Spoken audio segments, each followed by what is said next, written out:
Today's chat is brought to you by, well, all of your support. Through the patronage you provide the Focus Fire chat through the Podbean's crowdfunding, we are able to provide you with the weekly podcast as well as the game streams, website, and other aspects of Focus Fire chat.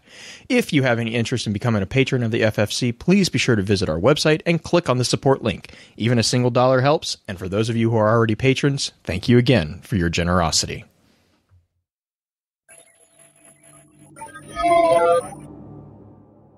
You may have heard the whispers of guardians gathering in the shadows, exploring the mysteries of this world and the worlds which surround us. We are all in search of truth. Sometimes we need to focus that search, focus that fire. And so we come together. Join us. Join the discussion. Welcome to Focused Fire Chat.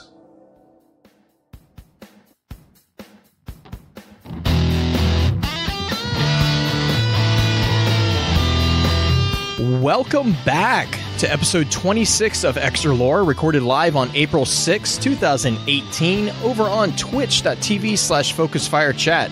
As always, I want to give a big shout out to our live chat here with us tonight. Thank you so much for joining us once again. Our topic for tonight's episode is going to be a look at Monster Hunter. But first, let's run through a quick introduction of those on the show for tonight. This is your host, Blue Crew 86. We also have with us our own master of social media, the one and only Green-Eyed Music Lover. Green, I hope you're doing well. How's the week treated you so far? Hey, it's good. It's been good. I am super glad to be on the weekend, though, because I'm going to Dave & Buster's tomorrow for the first time ever. Wait, hang on. Wait. First time ever? I lived in a very country town for the last 12 years, and now that I live closer to an actual major city, I can go there. As Asher might say, uncultured swine. I know. I mean, I read books. That's the only culture I get out in the country, dude. That and trees, apparently, I guess. I don't know. No, not where I go. Maybe the color of different grass. I don't know. Farming corn, like that canola seed that we just saw blow up.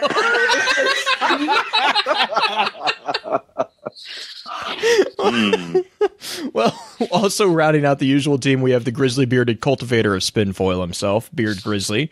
Beard, how are you doing tonight? Just took pills. No, I'm kidding. Everything is going okay.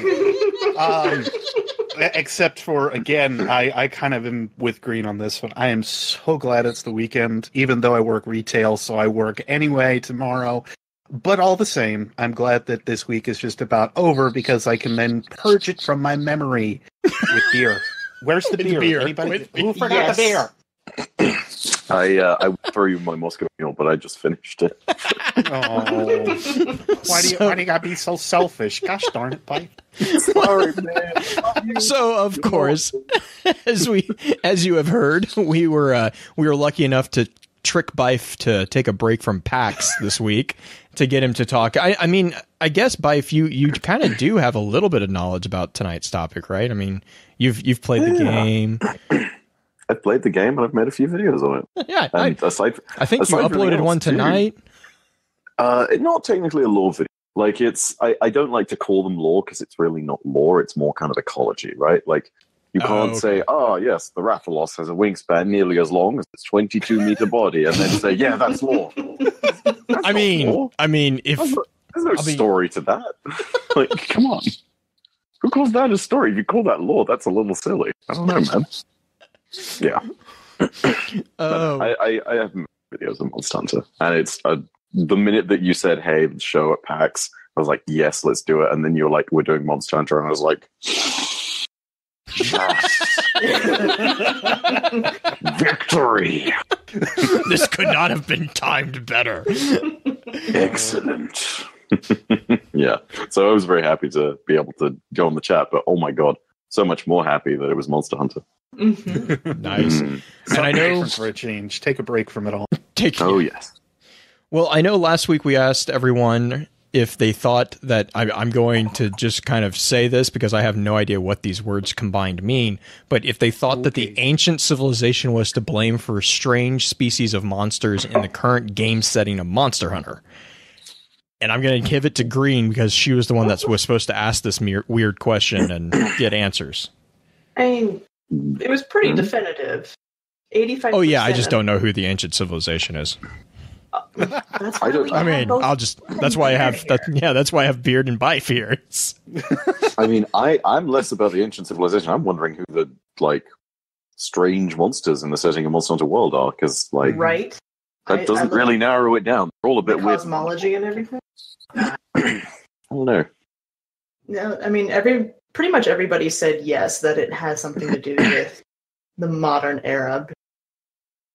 It was kind of a fairly simple softball question to the community this week, I feel.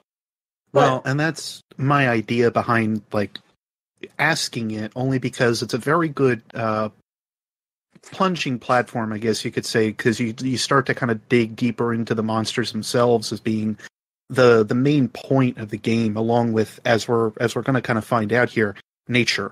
Like the large majority of the series revolves around this idea of nature, and realistically how the ancients probably screwed it up pretty badly. Yeah. And that's even just from an offset. And then the further you dig into it, the further you start to find that, there's a lot of stuff that doesn't make sense even from a naturalistic point of view. One of which I'm probably going to go into on a theory of mine that I haven't voiced or talked about yet, but I think is pretty prevalent. And another that I've actually already posted over on my channel. So if you guys get interested on looking, there's some interesting comparisons to be made on World with existing monsters and existing. I saw the video you're referring to as well, and I've got to say, it's really fascinating. It's one of those things where I absolutely have to go out there and say, as is per typical Viewbeard, it's wonderful spin foil. But oh my god, is it wonderful? Emphasis on the wonderful, because wow. It's entertaining. The thing and the problem that I'm going to have tonight, and I think Byf is probably going to be right there with me, is a large majority of stuff for Monster Hunter is visual.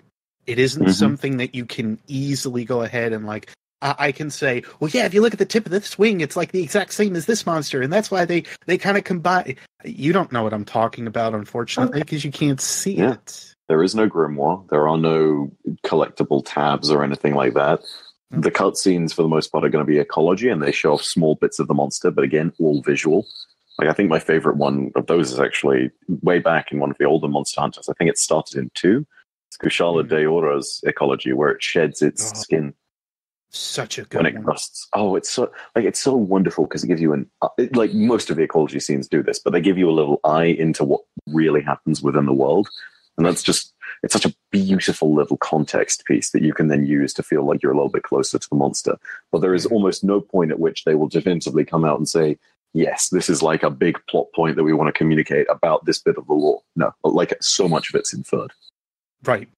Yeah, and especially with the one theory I was kind of referring to, if you guys go to check it out, since Byf had mentioned the Kushala, my thoughts are right now that the Valha Zak and Kushala Daora may happen to be the same monster.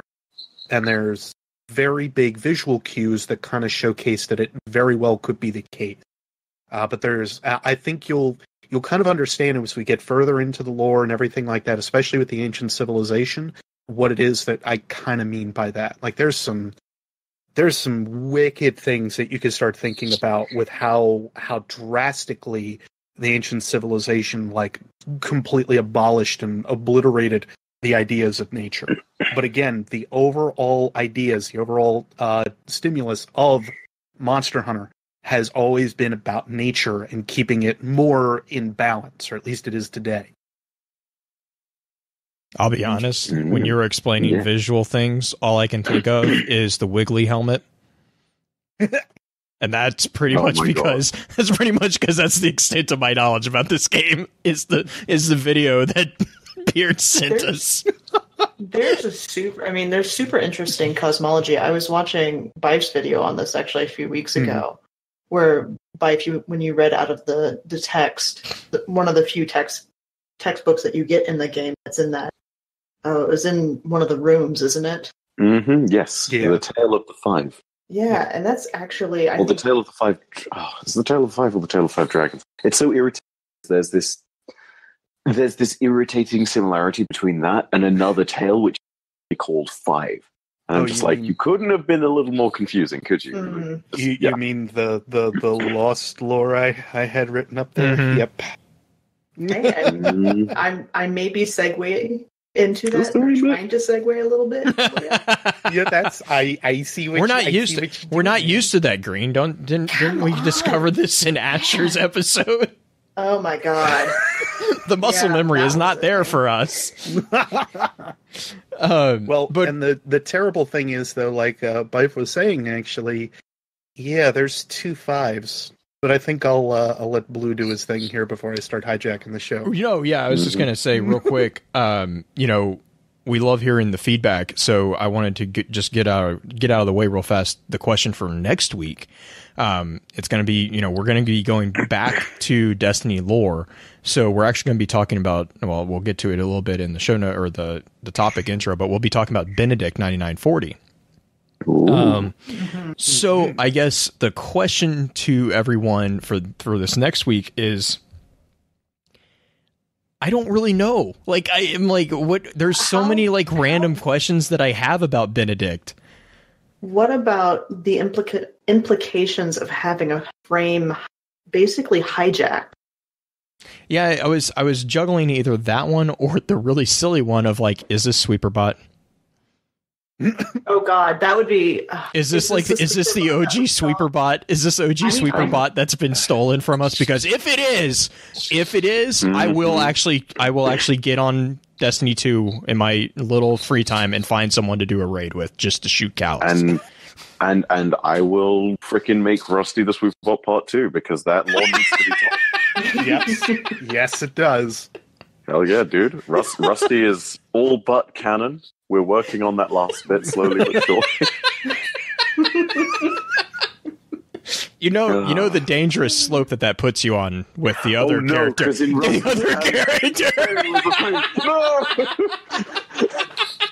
Okay, nope, we're backpedaling. Nope. Fan fiction. Yeah. Careful with those writing elements there. Oh boy. I was like, because if you make that canon, there's someone else that gets made canon too. Oh God. Yeah. All of a sudden, I can make my crate lore canon, and like 2 people know what I'm talking about there. We did have, what was the name of the Randall the Vandal became canon, so yes. I mean it can't happen. Yeah, you did. You can't. Oh my God. Oh, it's wonderful, dude. Mm-hmm. So which one do you guys think we should do? Should we do is Benedict the Sweeperbot, or do you want to do the more serious one? Let's do something fun. Let's see if people think that he's the Sweeperbot that destroyed. I mean, okay, to be clear, he is a Sweeperbot, but is he the Sweeperbot? The Sweeperbot. I think it'd be flippin' hilarious if he was the Sweeperbot that looked like it killed every single cabal that was in the hallway. Just decimated. Whistle protocol repaired. I still remember the moment at the D2 reveal when we went past the Sweeperbot and the whistle was going on and it worked and everyone cheered because we had heard that line for 3 freaking years and we were like, they fixed something. They fixed something. They broke everything else, but we fixed the whistle. Okay. We got whistle protocol, dude. Whistle protocol. Oh man. Yeah. All right. Well, so okay. The question for next week is Benedict the Sweeperbot? So be sure to sound off and let us know your thoughts on that one. And like you can probably tell, I know everyone here is looking forward to diving into the discussion. So let's run through our standard intro notes and then we'll get right into it. In our last Extra Lore episode, we had a brief introduction to Doom. If you ever miss an episode and would like to catch up, please be sure to check out FocusFireChat.com for archives, articles, and links to the other aspects of FocusFire Chat. If you don't mind, please rate and, if you can, review the show on iTunes, Podbean, or whichever podcasting app you use to enjoy podcasts. Reviews in particular are extremely helpful as they help us show up on charts, and that helps others find the FFC community. To those of you who have already taken the time to leave us a review, thank you again. As many of you already know, Focus Fire Chat is a cross-community gathering where the intent is to offer a week-long, in-depth view of a particular subject from within the lore of Destiny and other games. With the Extra Lore series, we delve into a game series other than Destiny for a full month, giving the group a chance to get a feel for the other games that our community loves to play. As with the normal chat topics, Extra Lore is decided by the community through a monthly poll. After the month's discussion has come to an end, we get together to stream a high-level summary of the chat for those who are unable to participate. Please be sure to also give some support to the other podcasts in the Guardian Radio Network, links of which can be found in our show notes or on our website. These include podcasts focused on Destiny, such as Guardian Radio, the first and longest-running Destiny podcast on the net, Guardian 1, a Destiny group that is dedicated to Guardians helping Guardians and discussing current Destiny news and happenings, Ghost and Echoes, which is a collection of the Destiny audio grimoire from Destiny 1, and This Guardian Life, which is a podcast from the casual Guardians perspective that highlights all Guardians, large and small. We do also have a non-Destiny focused podcast, The Enthusiast Life, which is a podcast that discusses a wide range of fun topics from within the entertainment world. Extra Lore for April is going to be a discussion on the lore of God of War, so be sure to jump into the Discord server and weigh in. The chat we will be recording next week is going to be a discussion on the vendor Benedict 9940 from within the Destiny universe. With that all being said, where do we think is the best place to start when looking for a really basic understanding of the world of Monster Hunter? Oh boy. Here we go. Here we go. I'm glad we were both thinking. Maybe it's because we were thinking about Joker in spirit there. Yes, indeed. So, God, no, God. Sorry. So I had a Lost Lore topic up on here, but I think I'm going to honestly just kind of tie it in as we go along, and I think there's a very good placement for it anyway. First off, I actually did not put this one down because I don't know why I plumb forgot about it. Byf, you probably have the most expertise on it since, of course, you did the video with it. If you can recall much about it with the Tale of the Five or Tale of the Five Dragons, whichever it may be. If you could grace us. Okay. So the Tale of the Five is, again, one of those little myths that Monster Hunter gets told through its story. Again, I'm not going to say anything coherent apparently this evening because I'm garbling my sentences and facts. But anyway, it's one of these creation myths. It's really interesting to point out here, whilst Monster Hunter is one of these games in which you could absolutely see something like this sort of happening with how amazing the world is with dragons and everything like that. Again, creation myth. So take this with the pinch of salt that I think everyone will. So the entire idea is that prior to Monster Hunter's world being actually, a world, there's this kind of, I want to say, continuum that exists, almost like a constant feedback loop that doesn't change anything. There's no night, there's no day, and it's just this perpetual existence. And humans exist alongside dragons. And nothing changes. Time stands still, effectively. And nobody dies, but also nobody gets to experience life. In their immortality, there's no flavor, so to speak. And eventually, the humans go ahead and ask why this is of the dragons, and all of a sudden, they start to create the world. They literally state in the legend, if I'm not mistaken, the oceans poured forth from their mouths, and then they flew and created an island, and it's all about how each of the five dragons made a special part of it, and how the fifth one flew up and became the sapphire star that guided them. And, they make a big deal of the sapphire star in Monster Hunter World because it's partly a thing of saying, this is kind of a beacon of hope type thing, but also it relates back to the five fleets of the Research Commission. And so, you've got the Fivers, who are the ones who are, needless to say, the last to come. And if you look at each of their banners, it represents a small part of the tale. So I'll need to actually pull up the text to give an idea of what each of the bits are, because I've actually forgotten since then. But you can think of each of them, the lakes or the mountains or the forests. And it's very much one of these things of kind of like, it goes back to almost the theme of nature being in balance. because in this sense, humanity cannot exist without the dragons and cannot live in the same way without the dragons, right? So it all goes back to a theme that I'm sure Beard is going to press forward even more so than I will, which is that Monster Hunter's lore, if you go back to it, is very much always pushing the central theme of, despite the fact that we hunt monsters, we are always hunting them for the sake of being in balance with nature. Mm-hmm. And so, yeah, that's kind of how the Tale of the Five works out. 2 seconds, I'm going to go ahead and pull up the rest of it, because otherwise it's going to bug me if I can't name what each of the dragons does. I actually have it for you over in the private chat, too, if you want to. Oh my god. Make it easy. My apologies. I'm bad. I just love how each of the dragons represent different aspects of the creation myth. Right. Mm-hmm. In and of itself. Well, and the cool thing, too, that I loved about it, one, this is something that, if memory serves, we've never seen in any other Monster Hunter game. So this is kind of new for us in World, but it's the first time that we're hearing about it, and also the first time that we hear about the Sapphire Star, which, spoilers, we actually kind of get named that because of our hand and everything that we do in Astera and the New World. But there's, of course, very big reasons for that. Yeah. But long story short, like, these are not new ideas within any kind of mythology or mythos. Oh, no. And that's one thing that I loved about what Monster Hunter has done with its overall theming of nature, is that it's taken things from, say, Native American theory or Eskimo theory, just anything, and kind of just chucked it all up and said, let's put it all together and see what we can combine with, like, this whole idea of lore and nature being together, or how we can kind of function all these different monsters and their aspects and how they work and what they do with what it is that we can have, like, our civilization be tailored by. For instance, before I get too far into them, and I'll stop myself real fast with this statement, Elder Dragons literally control nature, weather, and forces, like, period.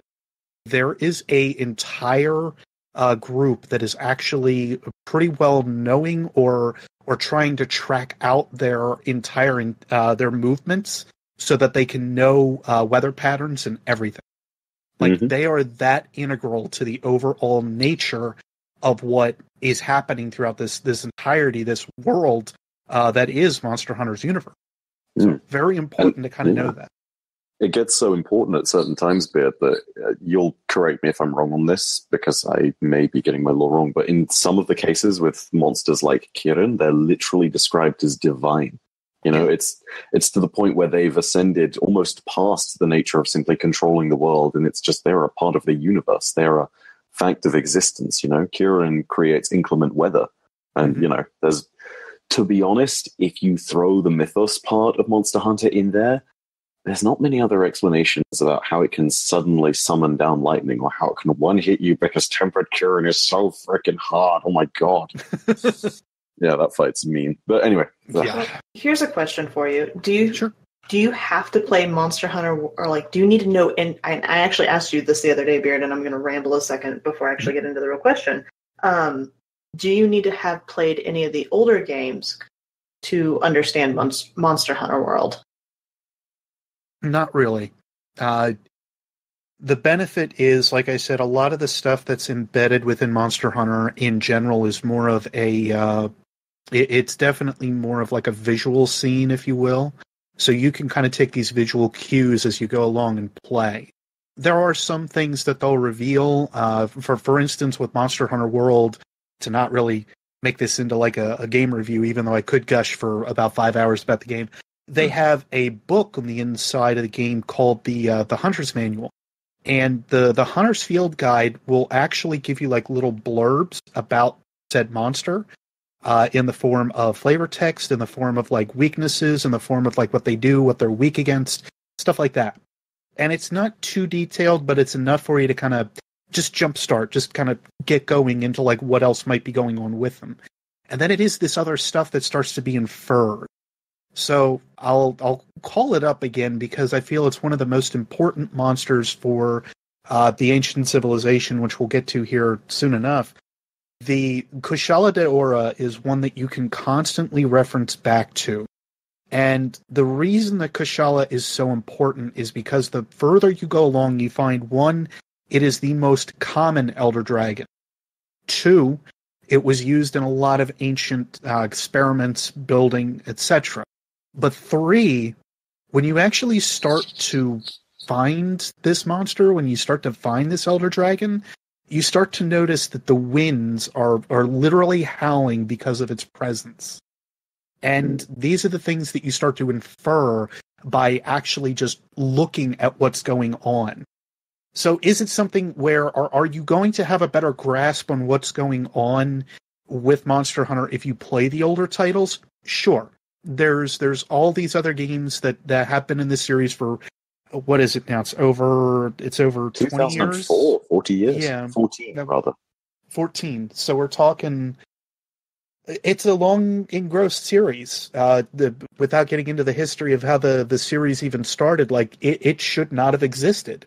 But funny enough, it ended up breaking through what Capcom was planning for and became one of their most popular series. So yes, there's a lot of like fan theories that have actually come out that have actually been turned by Capcom to be within the series, which I love.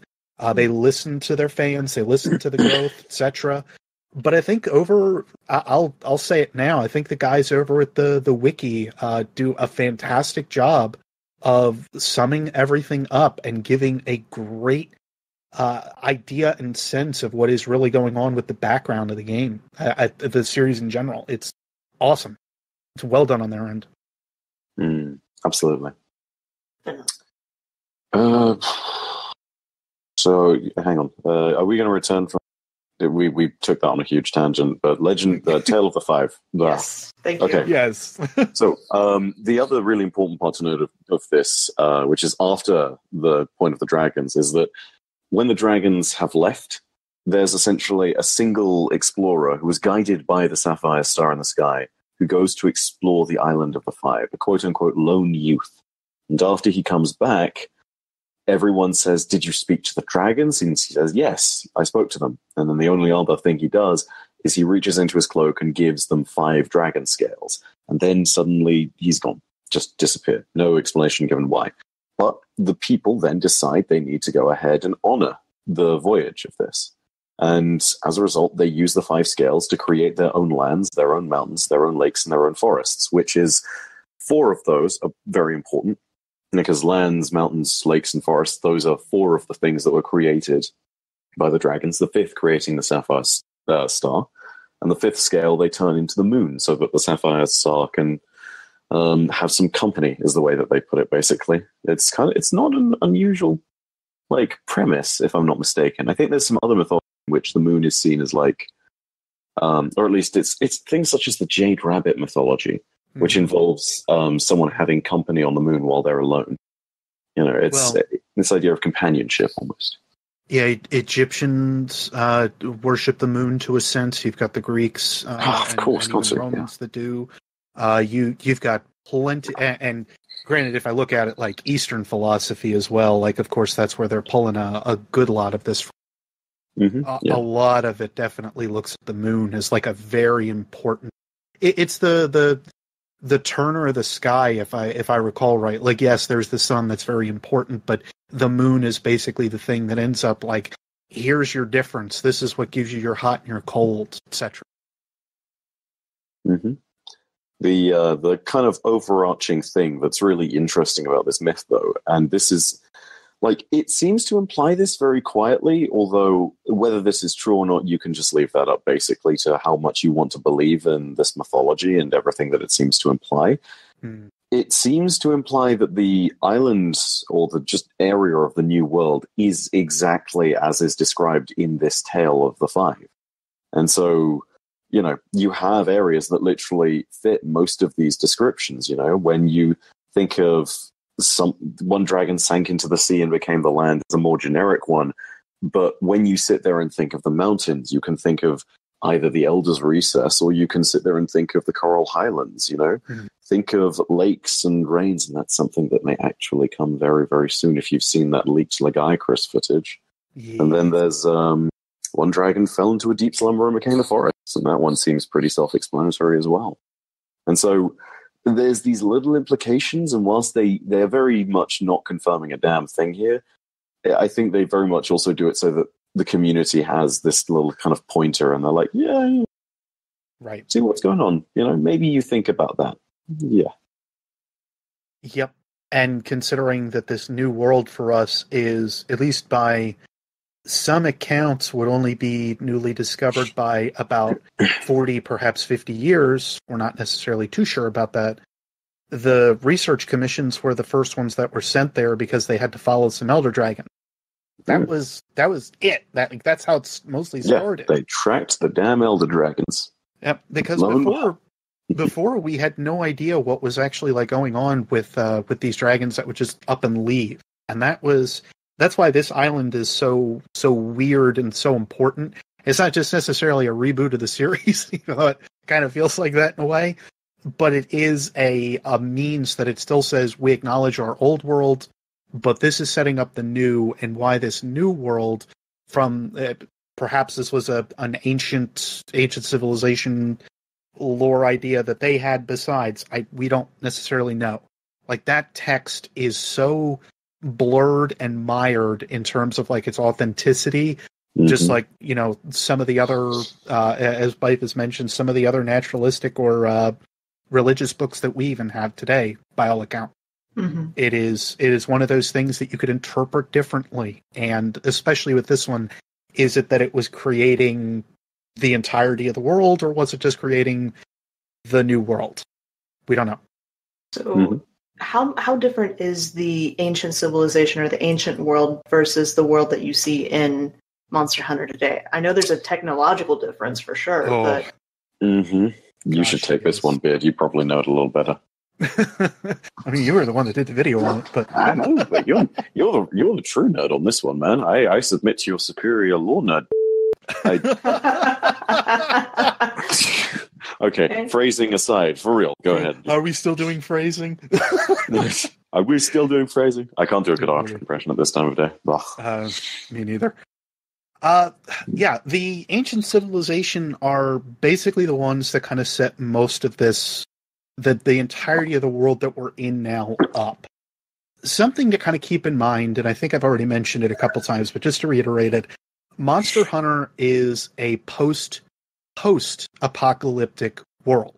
It's basically where humanity or anything else is kind of coming back up from where they were, which was the very lowest of the low. The question is, how did we get there?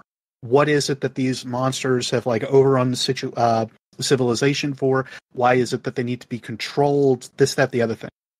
The ancient civilization is basically the cause for it, because they had been extremely advanced in terms of technology, which is showcased by a few different weapons that we've kind of recovered over time.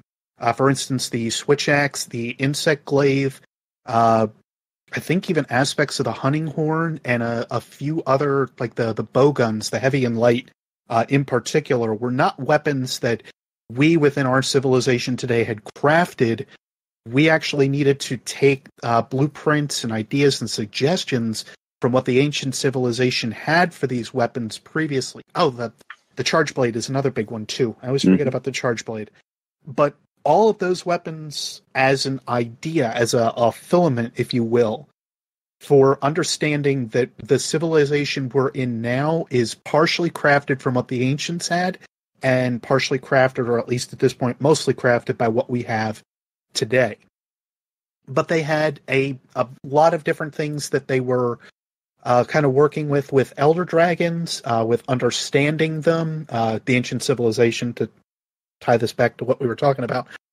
They effectively had these means that they were trying to either control them, work with them, or understand them further. The basic ideas and I guess overall knowledge that you could depict or look into with the elder dragons basically comes from the ancient civilization. I guess the question in chat here, but from Infested Potato, magic or science-based advanced? More science, right? Science, definitely. Although there's, given the nature of the Elder Dragons, there is a bit of an element to mystic, but it's very much grounded much more in science. Yeah. A gun lance works off explosions, and don't work off magic, Right. The legitimate there's like legitimate technological explanations for the way things are put together, and it's not, there's no mystical power or anything going on. Even the insect glaive, I would probably say, is the most quote-unquote mystical of all the weapons that we have, and realistically we can easily explain off how that works if you're familiar with attunements and sounds and so on, with the way that like bugs and insects work, which is really cool to begin with. If I might, this is something which is what I took from reading around the community. So again, take this as like equal word. I don't want to say that this is definitively the case. There's a lot of theory that actually states the insect glaive wasn't a weapon recovered from the ancient civilization, but was created by the modern day Hunters Guild. And the main kind of graft of that theory is that the insect glaive was created as a weapon that literally is in balance with nature.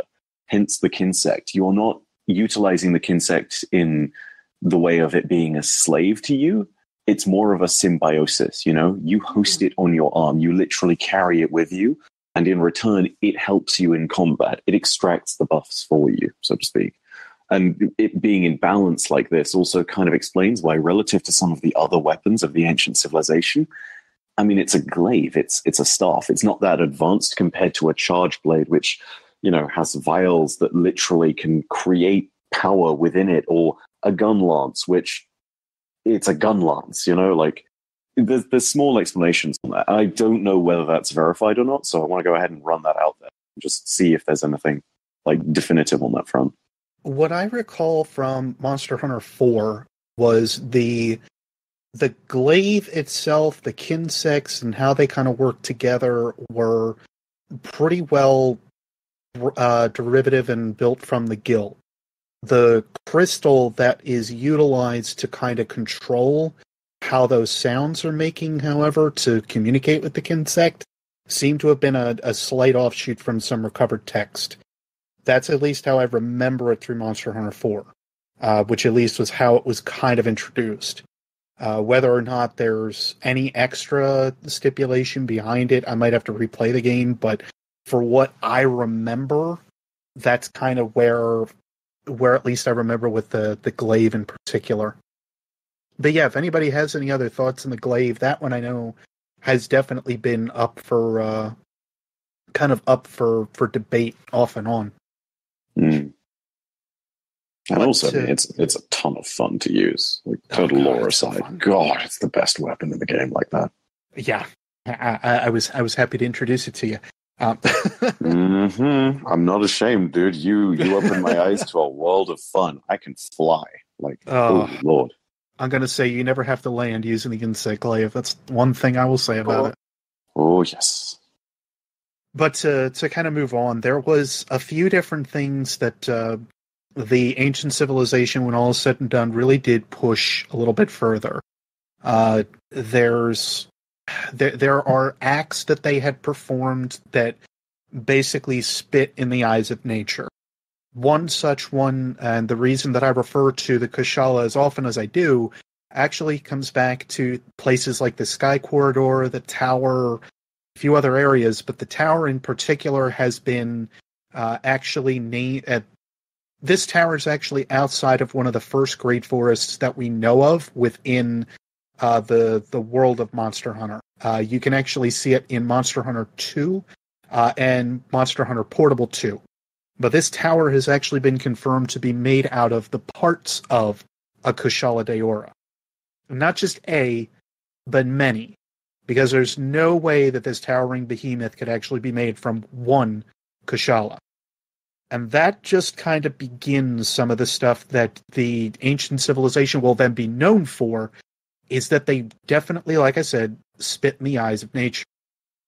They actually started to perform, and this was basically the thing that set them down the wrong road entirely.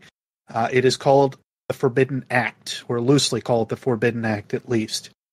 The idea is that they wanted to actually create life. So they were basically looking to pull a Frankenstein.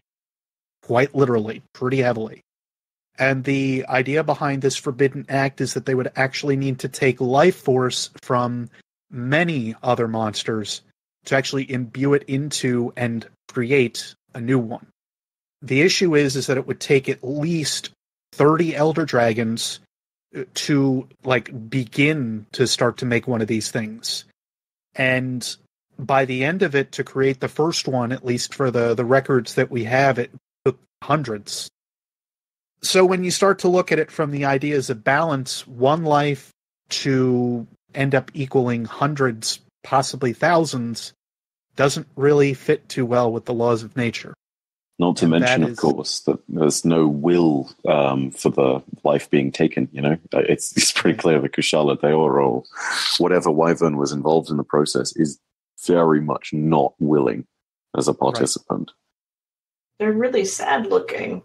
Yeah, and even then, the if you look at Kushala and how that's kind of advanced as well, that's one thing.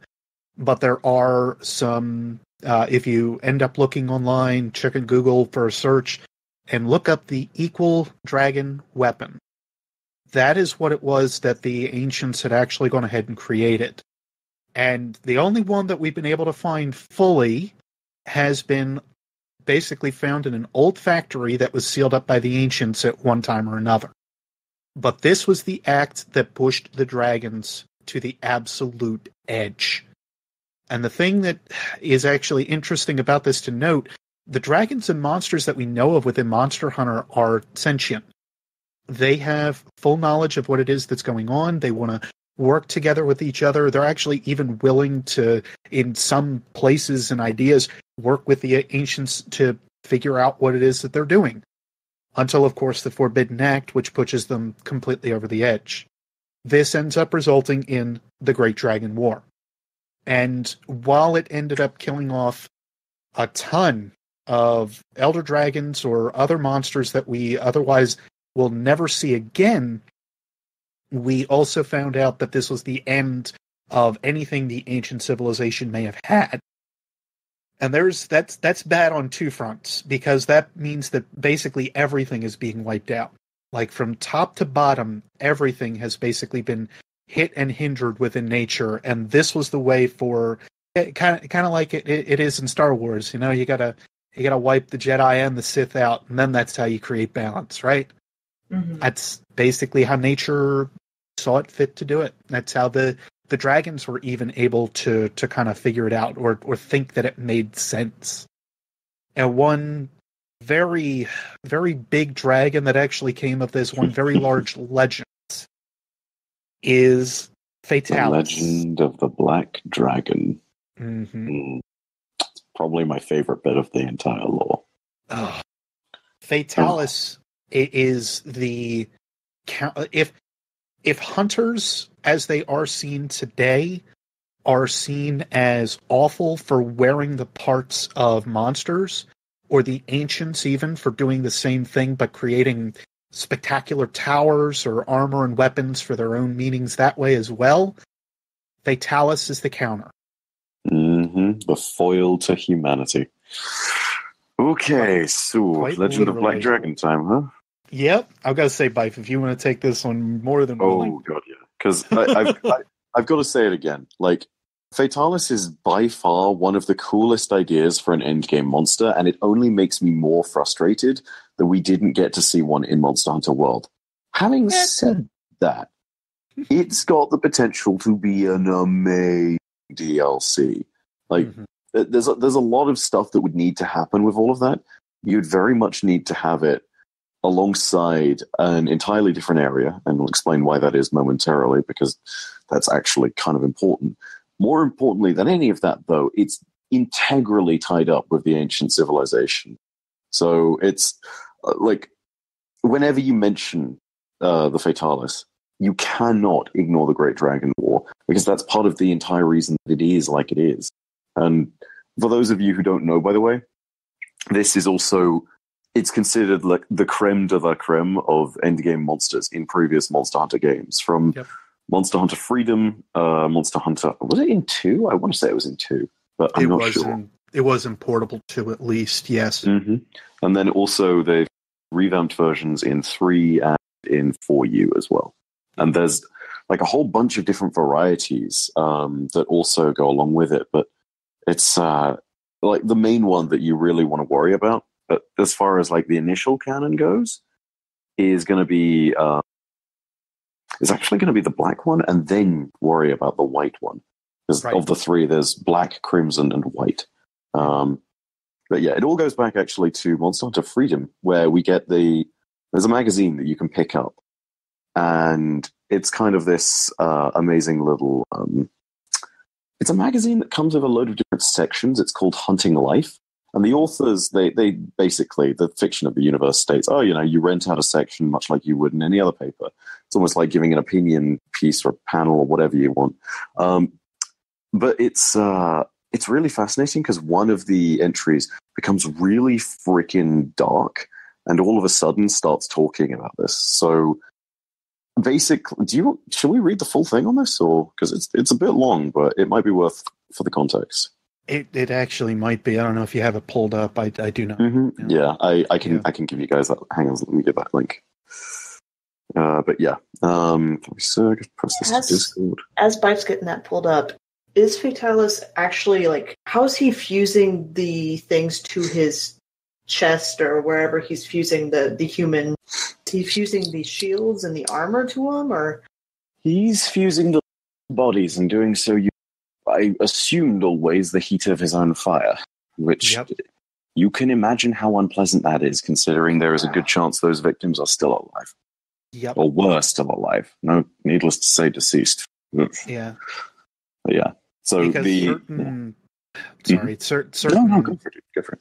Certain armors that we actually have a living component to them. And if Fatalis is meant to be the complete counter to what we were or the ancients were able to utilize, then he was going to have some living components on him as well. Like, he is meant to absolutely be the counter to what we are. And if you haven't picked up on it yet, there's a very graphic mechanic to Fatalis, which I think we're going to actually talk about here through the legend, if memory serves. Mm-hmm. So it reads as follows. Hasn't there been a song stuck in your head? A song sung by children all across the land. A song with soul, sung diligently in the streets and in the alleys. What is that song? The legend of death. Death by a giant wyvern has been revived. It is the legend of the Black Dragon. Everyone should know it, as it's based on a famous fairy tale. However, I think the fact that everyone is singing this song is actually a sign.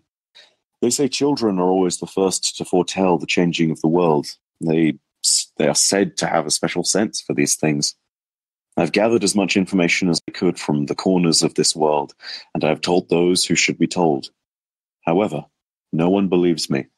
That is why I've begged for a few pages in Hunting Life, to explain the legend to all who care to learn. The legend of the Black Dragon is said to exist everywhere, and whilst there are changes in the lyrics depending on the location, the content of the song is the same.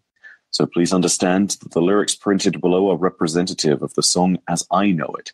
The lyrics may be different where you are located. The legend of the Black Dragon. When the world is full of wyverns, the legend is revived. Meat is eaten, bone is crunched, and blood is sucked up dry. He burns the earth and melts through iron. He boils the rivers and mows down trees. He awakens the winds and lights an inferno. He is called Fatalis, the wyvern of destiny. He is called Fatalis, the wyvern of destruction. Call for help, run for your lives, and don't forget to pray to the skies. He is called Fatalis, the wyvern of destiny. He is called Fatalis, the wyvern of destruction. Fatalis, Fatalis, heaven and earth are yours. Fatalis, Fatalis, heaven and earth are yours. And so you can kind of see vaguely the kind of ominous presence that this thing has, to say the very least. But be it, if you're referring to the mechanic I'm thinking of, you're thinking of meat is eaten, bone is crunched, blood is sucked up dry. Mm-hmm. And is that with the armor of the Fatalis as well? Because that's what I'm thinking of at very least. Absolutely. Yeah. So the old armor of the Fatalis has a skill by which you wearing it would mean you would constantly take damage. Like, it would literally kill you. You couldn't heal. If you went to sleep and you were wearing the armor, instead of healing you to full health, which is what it would typically do, it would literally end up killing you in your sleep. Yep. So this kind of feeds into the general mythos of the Fatalis armor generally, which is that it's really hard to even take one down, right? But everyone who wears the armor of the Fatalis basically dies. And it's not just death either, because they go through this entire process of what can only be described as slow insanity with some really nasty side effects along the way. So wait, we have some armor that has some hallucinogenic effects that it's more than that. Like, if you honestly want to think about it as Vex and relate it to that, if we want to relate it to Destiny at all, that's actually a really apt comparison. It gets worse. Yeah. So there are a few things that happen. First of all, you think that you're just hearing whispers, right? And that's creepy enough all in itself. But after all that's said and done, the person slowly starts to go insane. They start to wander off on their own. They start to become a lot more solitary as a result. But the reports then change to the fact that they literally start to grow the parts of a Fatalis.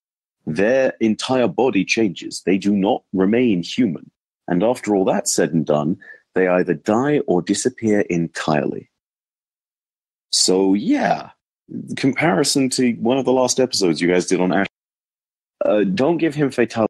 He doesn't need another different arm. Like, wow. It's really scary to do that. But then the Fatalis itself is just this.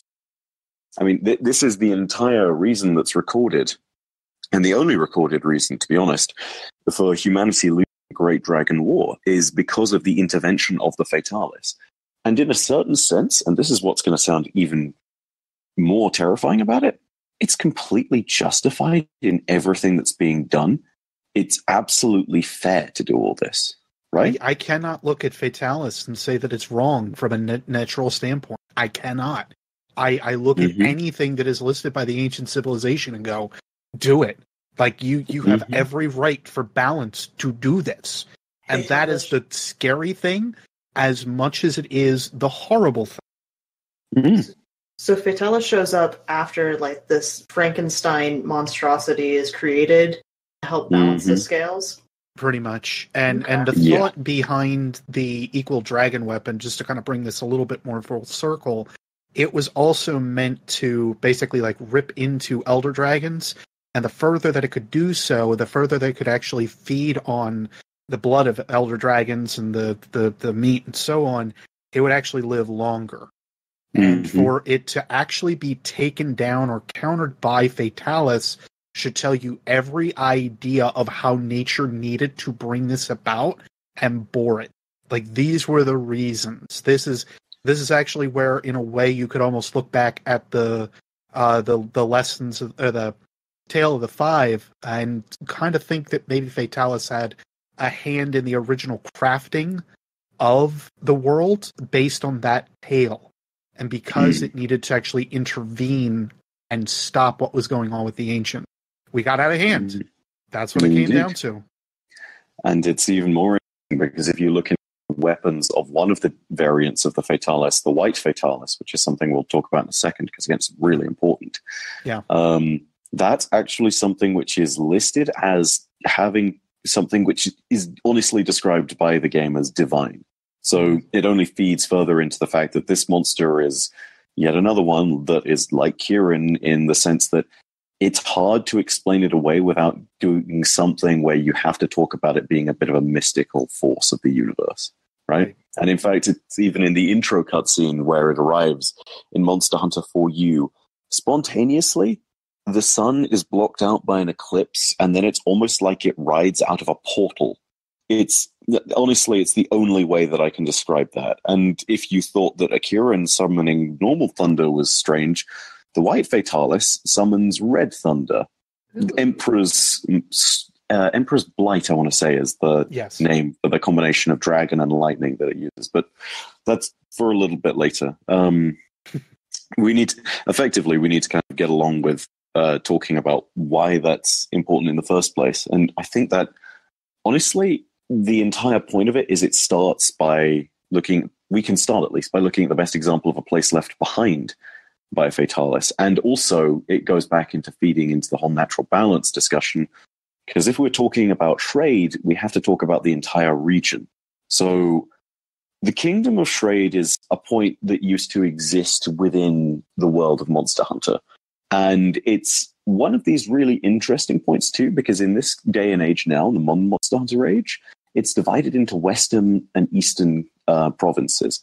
And the castle is kind of right in the entirely abandoned area. Now, you know how things are. Nature will overtake normally and will allow, everything to return to balance, and ruins will be overrun, and slowly vines will start to festoon all over the place again. And, it runs its course. Not with Shrade, though. Shrade is a completely barren, blasted wasteland after the Fatalis arrived. And this is kind of something else that feeds into the nature of black dragons generally. And for the sake of context, they're not just dragons with black scales. They are literally an entirely different subcategorization of dragons that cause disasters because they are so freaking powerful. They have their own special kind of classification. So if you look at what happens with Shrade, monsters and other forms of life generally do not live there. They don't go near there. They will avoid it like it's the plague. Mm-hmm. And if you go close there as a human, because we are idiots and we're a little bit curious, you will see the outline of it approaching, and you will then be left with very few choices other than run away screaming, because the Fatalis patrols this area. It hates all life that enters it, even other dragons. And this kind of shows a little bit to the kind of detriment that the world has been put to by the creation of Fatalis. So think about it, right? If it is a response to the equal dragon weapons creation, then all of a sudden you have nature responding by saying, we need something that is as abominable as this to put the world into balance again, so that we have a chance of fighting back and existing. But the remnants of that required change are catastrophic to the point where life just does not exist in Shrade anymore. The sky is permanently stained dark with clouds. And again, there's that wonderful red thunder that keeps on raining down, like there is some kind of unnatural presence. And again, look at the Fatalis armor.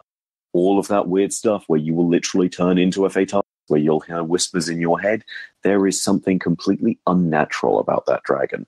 Something that is not unfairly described as evil. Because after all, if it is supposed to be a reflection of nature's response to the equal dragon weapon, why wouldn't it be, right?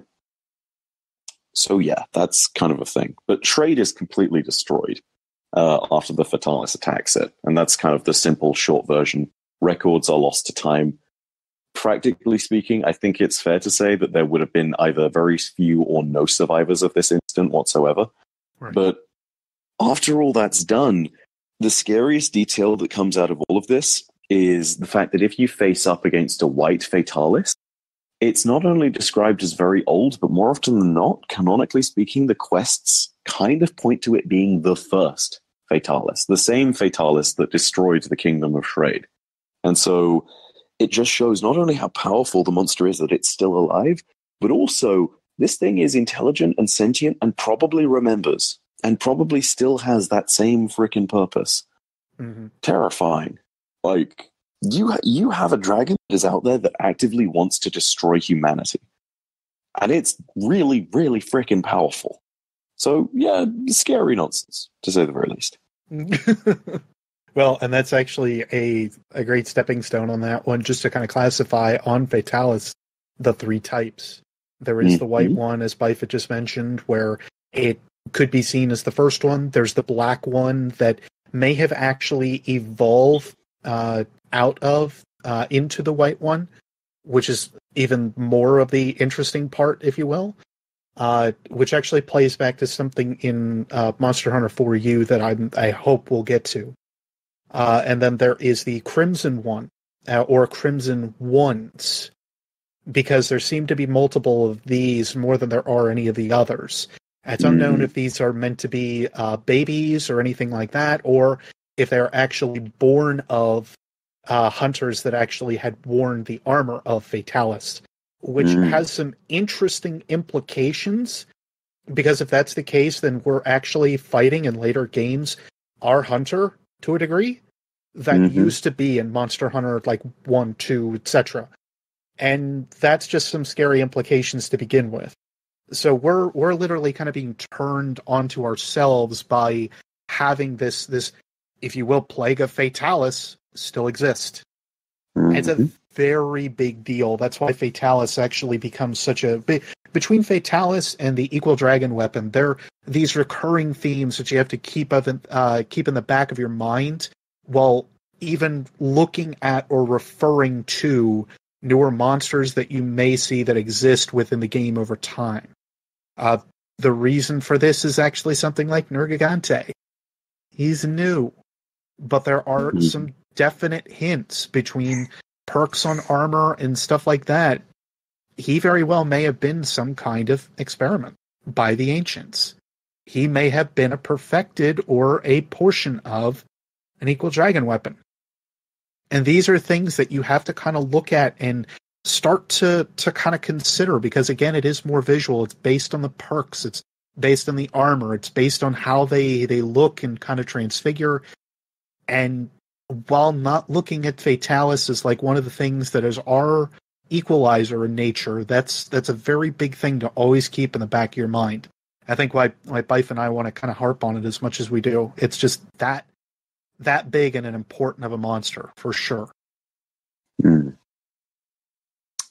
But that dude, can I say I'd not contemplated that the Crimson ones might be us from previous games, but that's even more terrifying, dude. Because isn't it?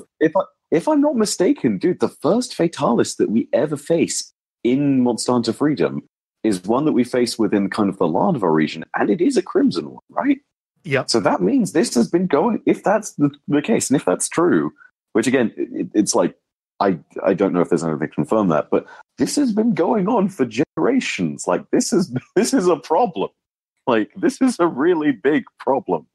Well, and that's the other portion that we're not sure about is how long it's been from the ancient civilization's demise through the Great Dragon War and Fatalis to where we are currently within Monster Hunter and its time. Like, we're not sure how long it took for the guild to actually be established, or for the Wyverians or human races to actually come up out of the ground again, or anything of that notion. There's no set idea behind this. What we are sure of is that monsters started to be a big problem for us. We started to need to rise up against them again, to kind of coat that balance again and start to kind of figure things out. And I think that's actually a good stepping point for like where we can start to introduce like this is more the modern day Monster Hunter, because what we just got done with, like we mentioned before, was this apocalyptic world that was starting to be kind of seen, and the post-apocalyptic is where monsters and nature start to overgrow into civilization as we know it today. The post-apocalyptic stuff is when a group of Wyverians start to actually hunt. Mm-hmm. And I think the races are actually important to talk about here for a little bit. I think I have them a little bit further down in the notes, but the races are kind of a few fold here. There's 3 semblances of humans that exist instead of just the typical humans. There's ones that seem to be a little bit more adept at being hunters than others. There's the typical standard run-of-the-mill human, like you or I probably would end up being. And there's also this race of aquatic human that exists as well, which we actually find out with Monster Hunter Tri. They have these more thinned feet and hands, or at least webbing between them. They still talk the same. They still breathe in the same air and everything, but they're more adept at underwater combat and underwater movement. In fact, the entire idea behind Monster Hunter Tri is that we're trying to save the ruins of the chieftain's original civilization that he lived with, which is kind of funny when all is said and done. But yeah, so another thing that I've got to say it right now, Bid, because it's one of the funniest details. Monster Hunter Tri with its underwater combat.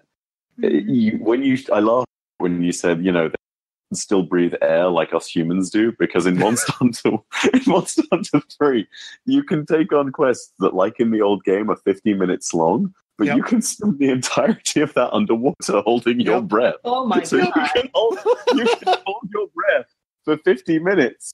Faint underwater and you'll be fine. Fight underwater and you'll be fine. Swim underwater and you'll be constantly, by the way. And also get attacked by giant freaking monsters. And you're still holding your breath. And it's just like, how? It's the air of Mario. You basically... Where are your gills? Where are your gills? We're not talking Mario 64 here, though. There's a limit to that. Oh, no, this is original Mario. This is... It's funny how they started that. I was like, maybe this is why nobody really liked underwater combat, because it doesn't make any sense. But thankfully they kind of moved away from that, which from a gameplay standpoint was not fun.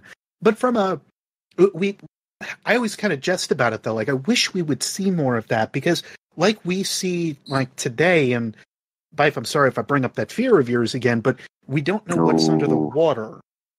And even for us, we don't necessarily know like what it is that's that was in the ancient times as well, like underneath the water, or what has been swallowed up by water over time. Because again, this idea of time, we don't know how long has actually passed since the ancients were taken down. We have these giant towers that again we can reference. But if it's something that might have been underwater, that's we've avoided it, or we haven't discovered it or looked into it too deeply. Part of that's our technology within Monster Hunter 2. Like we have a race of beings that can actually go underwater, but to actually get survey equipment down there might be difficult. We don't know. Yeah, I'm sorry if I dredged up any. Oh no, don't worry. Like this is the thing, right? For one, Monster Hunter's water is always perfectly clear, and two, I know I can wear that thing like a hat. I don't know that. I don't know that with like. I know that with like nothing else. You give me a Legatus to fight, I'm fine. You put me in Subnautica and it's Reaper Leviathan, and then I'm just like, nope, we're out. That's it. And now I just have an image of Byf with this dragon butt on his head. Wait a minute. He's wearing the Wiggler. He's wearing the Wiggler helmet. Is that what? That's not the butt, though. That's not the butt. No. Yes, I know. That's my cue to break in. I know that item. I was gonna say Blue's breaking in like Captain America over here, being like, I understood that reference. Oh god. Oh yes. Hey, there's your Disney reference for the movie. Yay! Technically. I'll take it. Sad. Sad times. Yeah. But there's a question that I've been avoiding in chat here for a little bit, and I promised I was going to answer it, and this is how I'm going to answer it.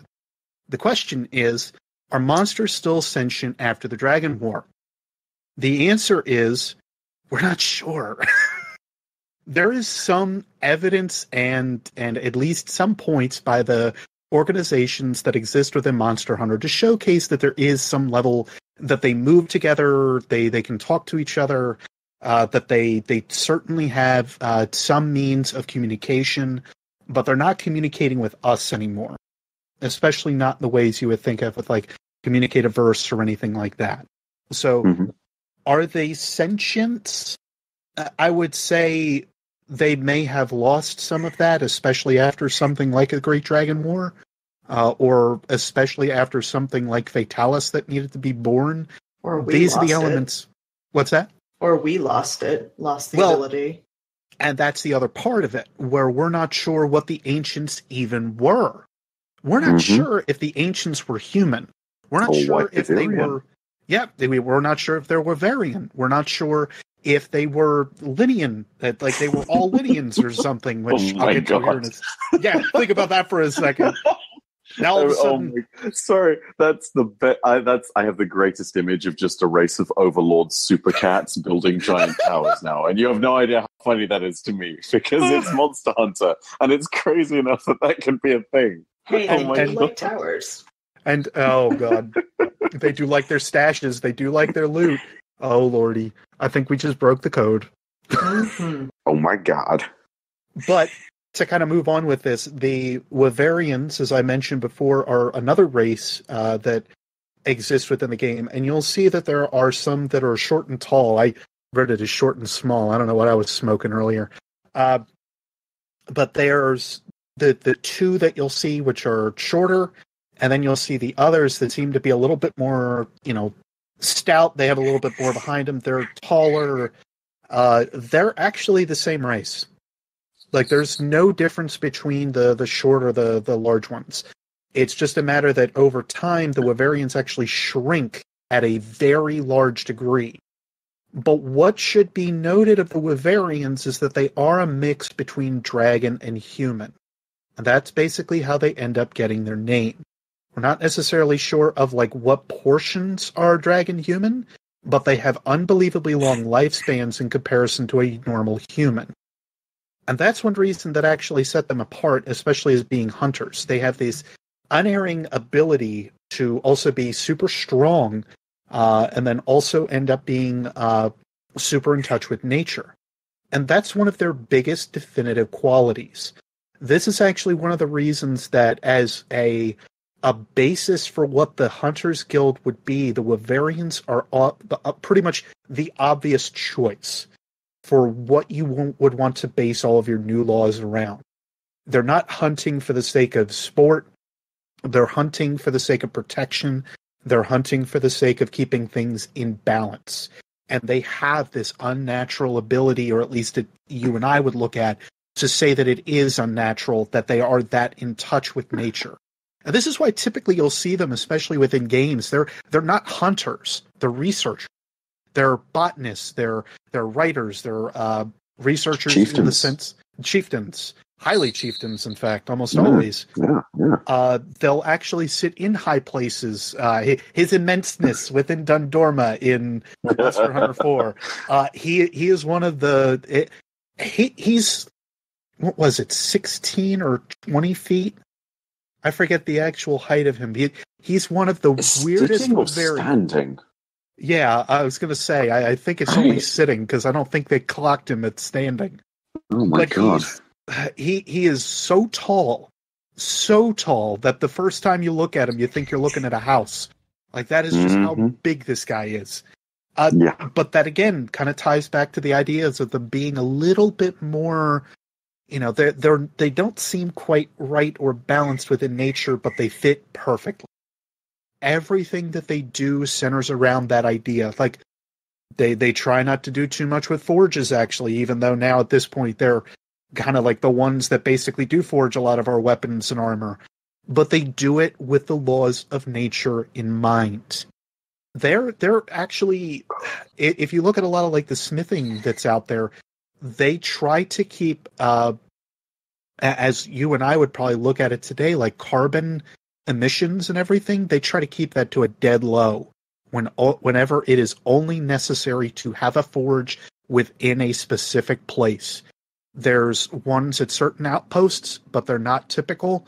There are ones that actually have to, places that need to import a good majority of their goods because they say, we can't institute this at this time because of shortages on materials, shortages on monsters, etc. It's not a good hunting point for us. These are things that the Wyverians have to actually balance before you get to the Hunters entirely. I don't know if there's anything anybody wanted to add on that. I hit it pretty squarely on the head. Okay. But, as a side note, because there was one race of human or one side of the humans that I didn't touch on, there are the humans that also have or seem to have the abilities, as I mentioned before, to be better hunters than others. These guys are wielding ridiculous weapons. They're huge. Look at a greatsword. A greatsword is at least twice the size of a typical human being. And when you start to calculate this all together, it's not like we're winging it around like Cloud Strife here or anything like that, but we're at least moving it at a fair clip that we're able to recover the weapon, sheath it, and move. And this actually comes back to the idea of the possibility that humans and draconians can also be mixed. So human dragon, except not Wyverian. they got the strength aspects. The humans ended up getting like the strength aspects of being able to wield these heavy suits of armor and heavy weapons that exist within the world and the universe. And that's a possibility that exists. We're not sure of that one. But that would end up buying into 3 types of human beings, possibly 1 or 2 types. I'm thinking only 1 type of Wyverian. And then you also have the Lineans that exist. And the Lineans are a broader category. There's the Lineans that are felines, but there's also the Lineans that are tribal and wear masks all the time. They're awesome looking. Aren't they? Aren't they? Mm-hmm. There's a couple different ones that actually exist. The first one that we knew of in the old world is called the Shakalaka. The Shakalaka are... Boom! Yeah, boom Shakalaka. Oh, yes. I was waiting. But they always wear masks. They actually see this as like a coming-of-age ceremony for them. They rarely take them off. They really remove their mask. But it is funny because after you end up knocking them out and they tunnel into the ground and then burrow to God knows where, they'll leave their mask behind. But we've never seen any without one. So that should kind of give you the idea of like how mysterious these guys are in a way. But they're very tribal. But they do have a king that they serve, and it seems like these kings are basically between regions. It doesn't necessarily seem like there's one that overarcs or leads them. So in a way, kind of like how it is with us and our chiefs within the villages and outposts that we have, the Shakalaka also have their own outposts and their own chiefs. And their language very well fits this tribal aspecting, but it also ends up fitting more of like the... God, I'm trying to think of something that Shaka would say, or Kayamba. Cha-cha-cha, not Shaka. There are 2 Shakalaka that we really know of. One is called Cha-cha, and the other is Kayamba. And these 2 are actually after, also within Monster Hunter Tri. You know, for hating that game as much as I did, I really do reference it a lot. The biggest thing, though, between them, they were actually looking for the legendary mask. They lost it, and the entire reason that they join us, the Hunter, is to try to get it back. But their language is kind of sparked and stuttered. There's not really a lot behind it that you can... it's still very easy to understand, but it's different. Felines, on the other hand, are the other side of the whole idea. Felines actually are, as you could probably guess, more cat-like. And there are 2 types of feline lineage that we know of, at least in the old world, and they are felines and melinks.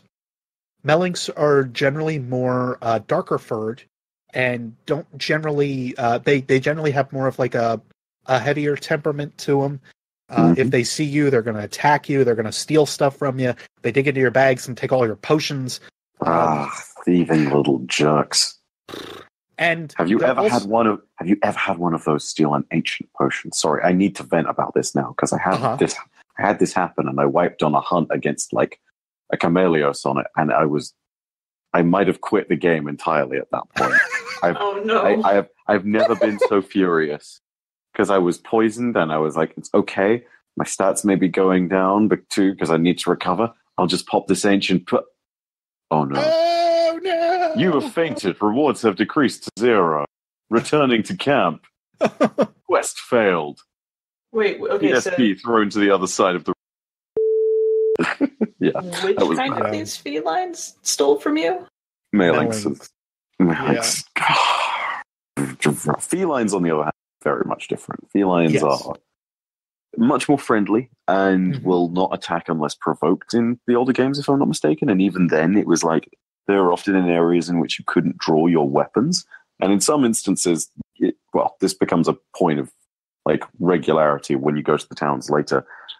They basically just they are a part of human society and are very much accepted to the point where some felines will actually become palicos and they will join hunters on their hunts and will literally be warriors by their sides. And not bad warriors for that point either. Like, if you've seen what they can do in Monster Hunter World, palico gadgets are really freaking powerful. Like, the buffs you can get, the healing you can get off of Vigor Wasp, the Thunder Cage, and the stun, and the ability to even just trap a monster, like, it's some seriously powerful stuff that they can bring to the table. Well, not only that, in Monster Hunter Generations, they were actually given the ability to be hunters. The important things with felines, or palico felines especially, is that they are very well respected within the guild, and they are very well respected by the hunters that they are around. But certain ones are authorized to be prowlers. And these prowlers actually do have the ability to go out solo on hunts on their own, bring back materials, whatever else they want to, and they do work. All they do is basically amplify what a hunter can do to another different level, which is absolutely insane to me. But they're very trusted, especially within the guild as a whole, but only after they've kind of proven themselves. But there's still plenty of felines and melings that kind of exist on their own, and don't really come into towns or outposts or anything like that. Which I know chat is kind of blowing up about the other two new ones that are out there, the Gajalaka and the Grimalkins. And yes, Grimalkins are the newer race of feline lineage that we have, but they look and act differently. The biggest thing about them, they haven't really developed a full sense of language like felines seem to have to kind of communicate with us, though we're a very big outlier, of course, in their situation. We haven't actually really pushed ourselves onto them or looked at anything to actually communicate with them, minus the third research commission, which was only 10 years prior. But then the Gajalaka are the same way, but we don't really get to communicate with them until way into the subquests in Monster Hunter World. It takes a lot to actually talk with these guys. But the Gajalaka are similar then to the Shakalaka, so you can probably guess with the naming.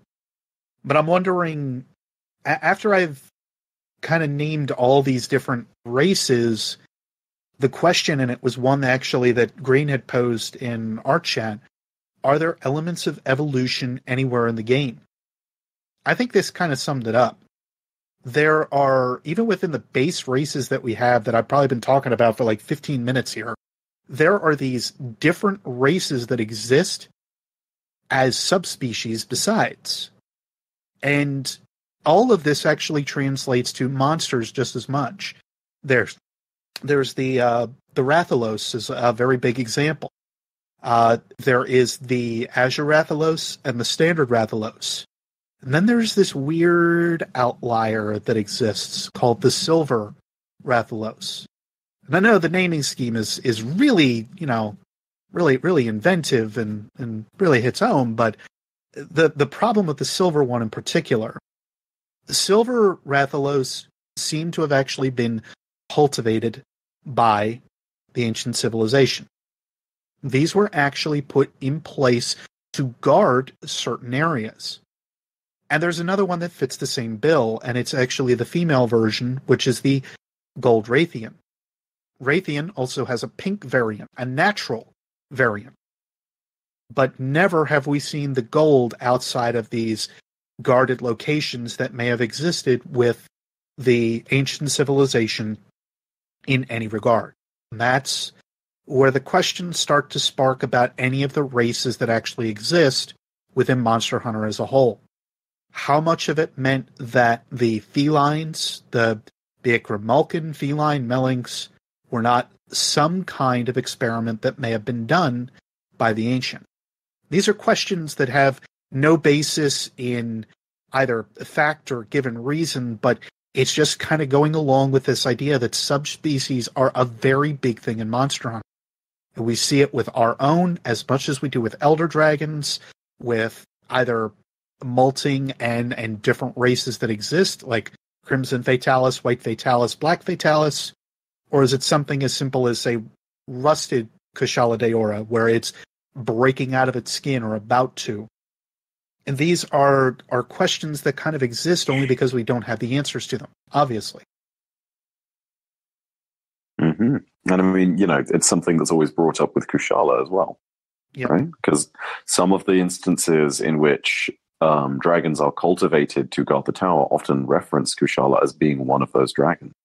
Yep. So, yeah, there's a few other really interesting instances. And again, it goes back to the point of the ancient civilization messes around with everything and balance of nature, etc. There's actually... So, you're going to have to jog my memory on as well as which game it was. There was a dragon that the ancient civilization worshipped as well, wasn't there?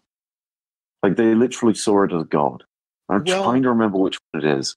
I'm wondering if you're not thinking of Magala, perhaps?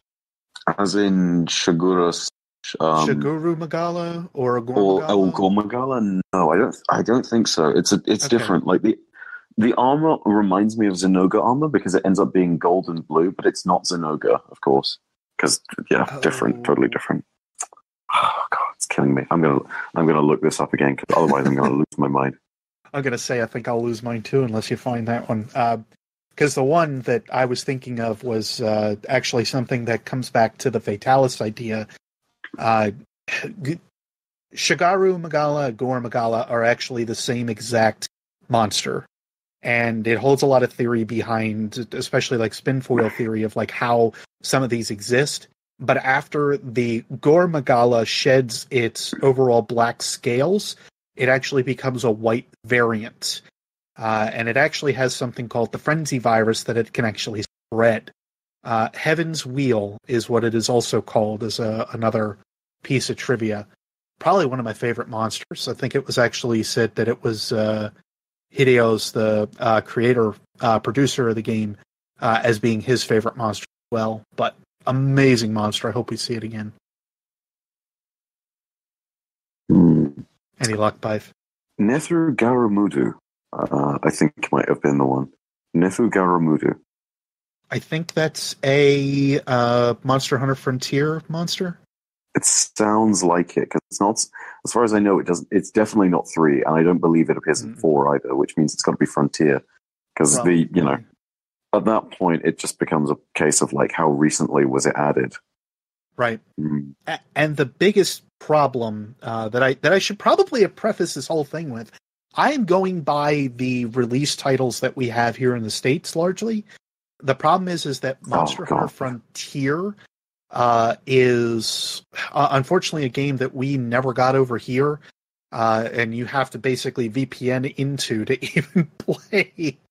But it was the Japanese MMO version, basically of Monster Hunter, which is such a shame because why would you not release that over here? Come on, right? I gotta say, I think they might rethink it now with the success of World, but I doubt it only because it's so old. They also introduced a different type of switch axe with that one, if memory serves, which actually stood completely different from the switch axe that we have in game. And they also introduced the Tonfa as a weapon as well.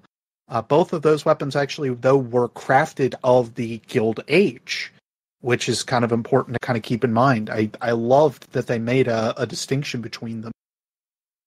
But that's part of it. Like if you really start to like dig into Frontier has a very big different backstory and really digs into the ancient civilization a little bit more. But a lot of it comes from kind of what's the word I'm looking for? Unreliable translation in a lot of ways. So you have to be careful like how we end up taking a look into a lot of that stuff from Frontier. But I seem to recall now that you brought that one up, Byf. Yeah, I'm starting to remember it a little bit. It's been so long since I've looked over most of the stuff for Frontier, unfortunately. I've also got to bring this up as well, because Frontier brings up a really interesting point if it is indeed... In fact, no, I take that back, because it might be Monster Hunter Double Cross where this happens. But one of the final bosses they introduced as DLC for Monster Hunter Cross, or I think it was DLC at least, is not exactly a typical monster. Like, it seems a bit typical at first when you fight it because it's just a big insect, and you fight off a few big insects in Monster Hunter generally, you know?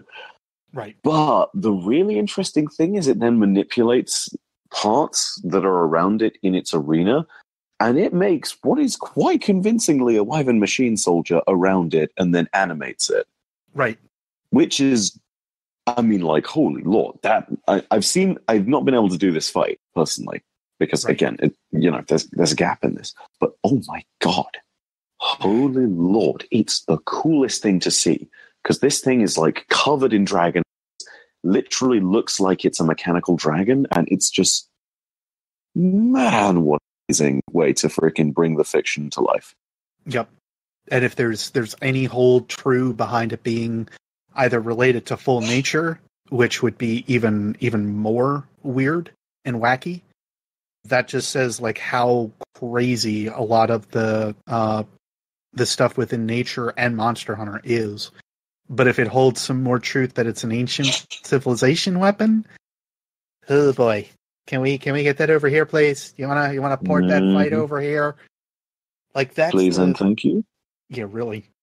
That's the kind of stuff that kind of makes me lose my mind because there are a lot of fights that I cannot decipher only because it would probably take me about a year to really catch up on everything. Because Frontier has been around for a long time and they've had a ton of releases. But that's if you decide to look into Monster Hunter Frontier, just keep in mind that the information I get from that is a little limited. But I have kind of slapped around the races here a little bit. Let's actually get into another piece about like how the guild actually came to be. Because the guild is the largest organization that exists within Monster Hunter. You see it from point one about like how the guild actually is basically everywhere. It is within every single thing that you do. You, as a hunter, you can't really do stuff without the guild being there. But it started with, like I said before, 4 Wyverians. And these 4 Wyverians actually came out of a little town called Kokoto. And Kokoto has a very storied past. But these Wyverians started to showcase that, yes, we can rise up, we can go ahead and fight these things. And the chieftain of Kokoto, which is basically the only way that we really know him, as far as I remember, is actually known as being one of the legendary hunters who had actually slayed a very powerful monster, a white monoblos with only a sword and shield. The thing about monoblos or diablos, both of these are actually very tough-skinned, tough-hided monsters, and they can take a beating. Their hind legs, which is really all they're a wyvern, so by all technicalities they have no arms, but they've got kind of this enlarged head, and as you could probably figure by the name mono or di, one is a single-horned monster, another is a double-horned monster. This one was the single-horned variety. Doesn't mean it's any less powerful. It's still just as nasty.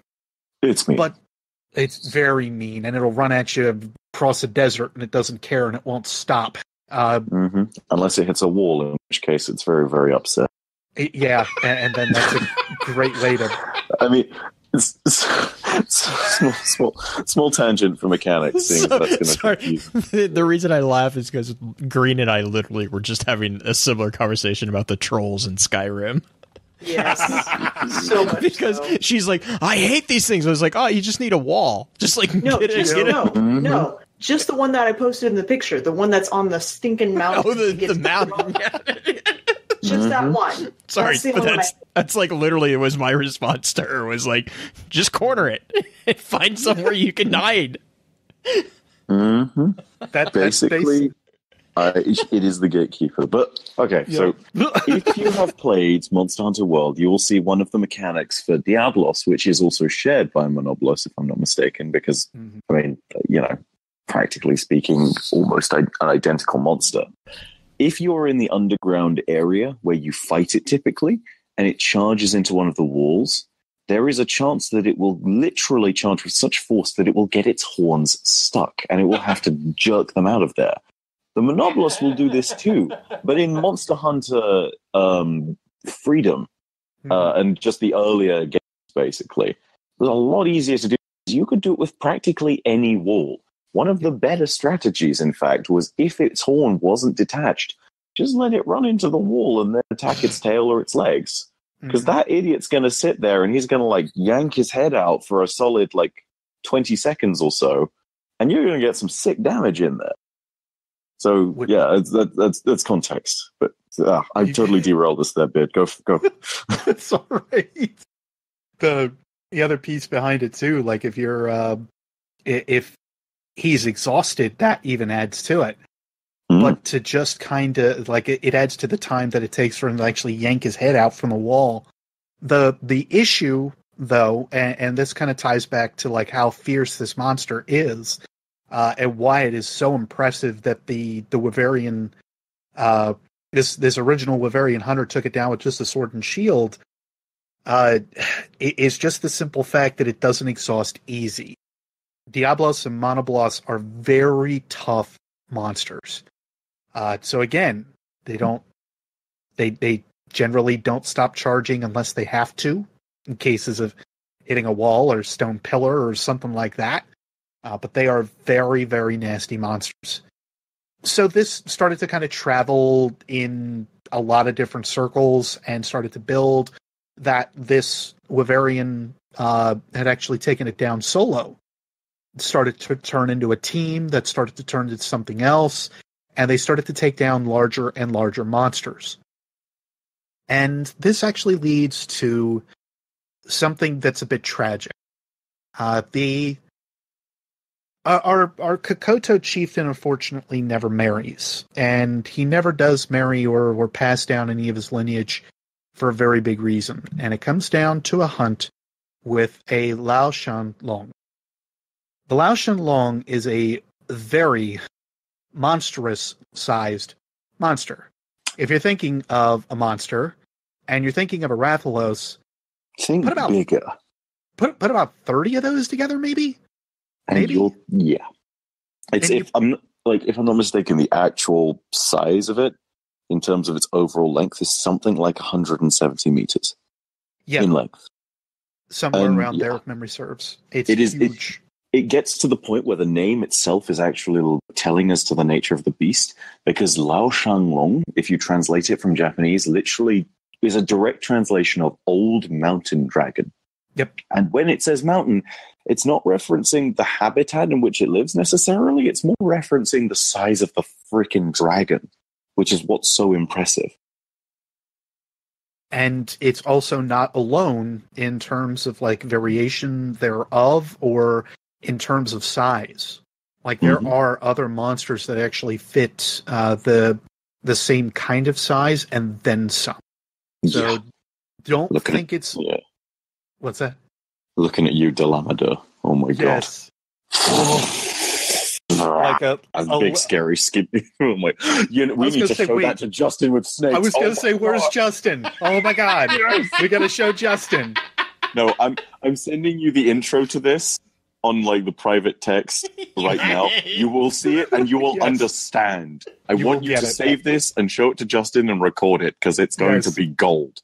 It's going to be wonderful. He's going to enjoy it. Bid, for context, I'm sending, because I think that intro is even better. Okay. that'll work. But yes, large size monsters are definitely not something that's like atypical to this game. And this particular hunt, however, they ended up taking out 5 hunters. Probably for those in the chat, you're probably thinking, oh, this is exactly where the other thing for 5 comes from. Let it not be confused with the Tale of the 5. The Tale of the 5 is very much a nice instance. It's the coming of, all creation. This involves one of the principal functions or ideas and tenets of the guild. And it is, thou shalt have no more than 4 hunters on a squad, because if you bring along your fiancée, she's probably going to wind up dead. Long story short, and as bluntly, I guess, as it came out there, the Kokoto chieftain's, or then lead hunter's wife, had actually lost her life fighting this Lao Shenlong. And from there, it's always been stated or thought that anybody or any group that is larger than 5 hunters is either a cursed expedition or it is effectively doomed to failure. Period. It is bad luck for any hunters groups to go out more than 4. Now, there are some exceptions to this. In Monster Hunter World, you'll actually see the Research Commission come together more often than actually like once or twice at this point to fight off things like these or Zora Magdaros. And this monster is actually large enough that I think it would actually be taller if memory serves than what Lao Shenlong would be at least. Yes. So size comparison again, if I'm remembering correctly from the wiki and other sources, Lao Shenlong is about 170 meters in total length. Zora Magdaros is about 269 or so. So it's definitely bigger, and that scarier. Definitely is. It's it is easily one of the largest monsters I think that we fight in the entire series. Probably next to the Dalamador, because I think that's still the largest. By still all biggest. Yeah. And I think that's only because it coils. Longest technically, and it's one of those things of like every series kind of has to have something like the Moren, where it's just like a huge Shenmaren. There we go. Where it's just like a huge freaking monster where you just face it and it's just a massive spectacle fight. Yep. So I mean, with that one, it's absolutely the case. Well, also, I've got to say it again. I'm so happy that the biggest spectacle fight in Monster Hunter history is a snake, just for the sake of Justin. It's amazing. It's so good. It's just so perfect. It's perfect. I think that's why we had to cover Monster Hunter on this channel. There it is. That's the entire reason, right there. Just for you, Justin. Rocked. Oh my god, buddy. That is terrifying. That is great animation for like. Yep. Even I know that's an older game and it's a 3DS game, but dear lord, that is cinematic. Is it not just? 4U actually uses the new engine that they've had for Monster Hunter, though, as well, which should actually tell you the testament to how good that engine is. Yeah. But considering they popped that on the 3DS and they only had 240 pixels to work with, that should tell you how good their animation team is. So for all of us out there who have been screaming for a good console port, like something on, I don't know, PS4 and Xbox One and PC, that's why these guys are fantastic at what they do in the art aspect. And what their details are meant to be detailed. If I haven't stressed that enough, like that's just how important it is for a game like Monster Hunter to be that detailed. So, incredible. I'm hoping we can. I'm sure we'll have that little intro in the show notes too. But that one is one of the best. One of the best. Anyway, I keep dancing around this whole idea. Yeah, she. Good grief! If I can get tied off on this story anymore. The idea of 5 is literally that you can't take much more than 4 hunters with you except in certain circumstances. And even then it has to be vetted by the guild in order to do so.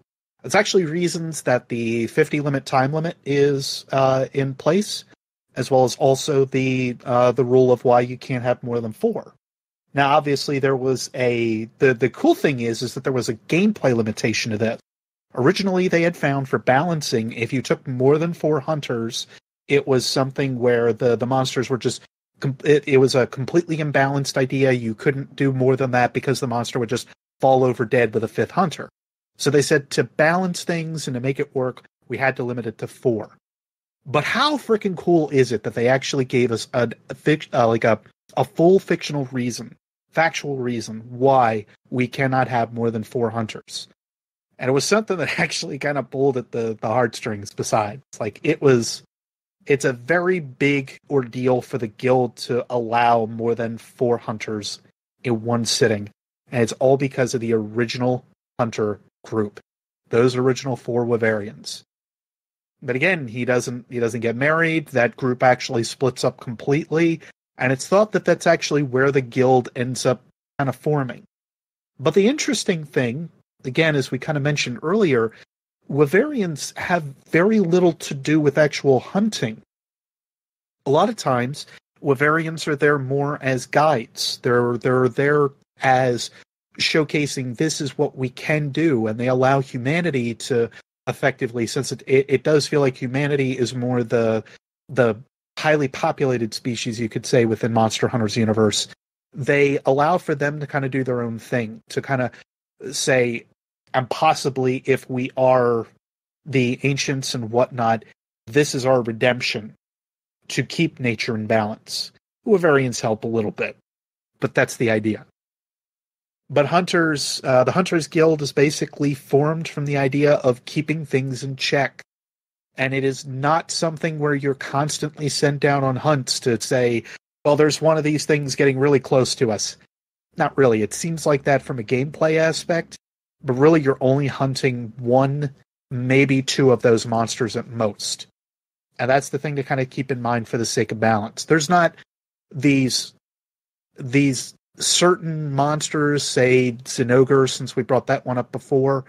They're very pack heavy. They have the ability that they can breed a little bit more commonly, so they maybe have one or two that kind of go as outliers within the different regions of the world.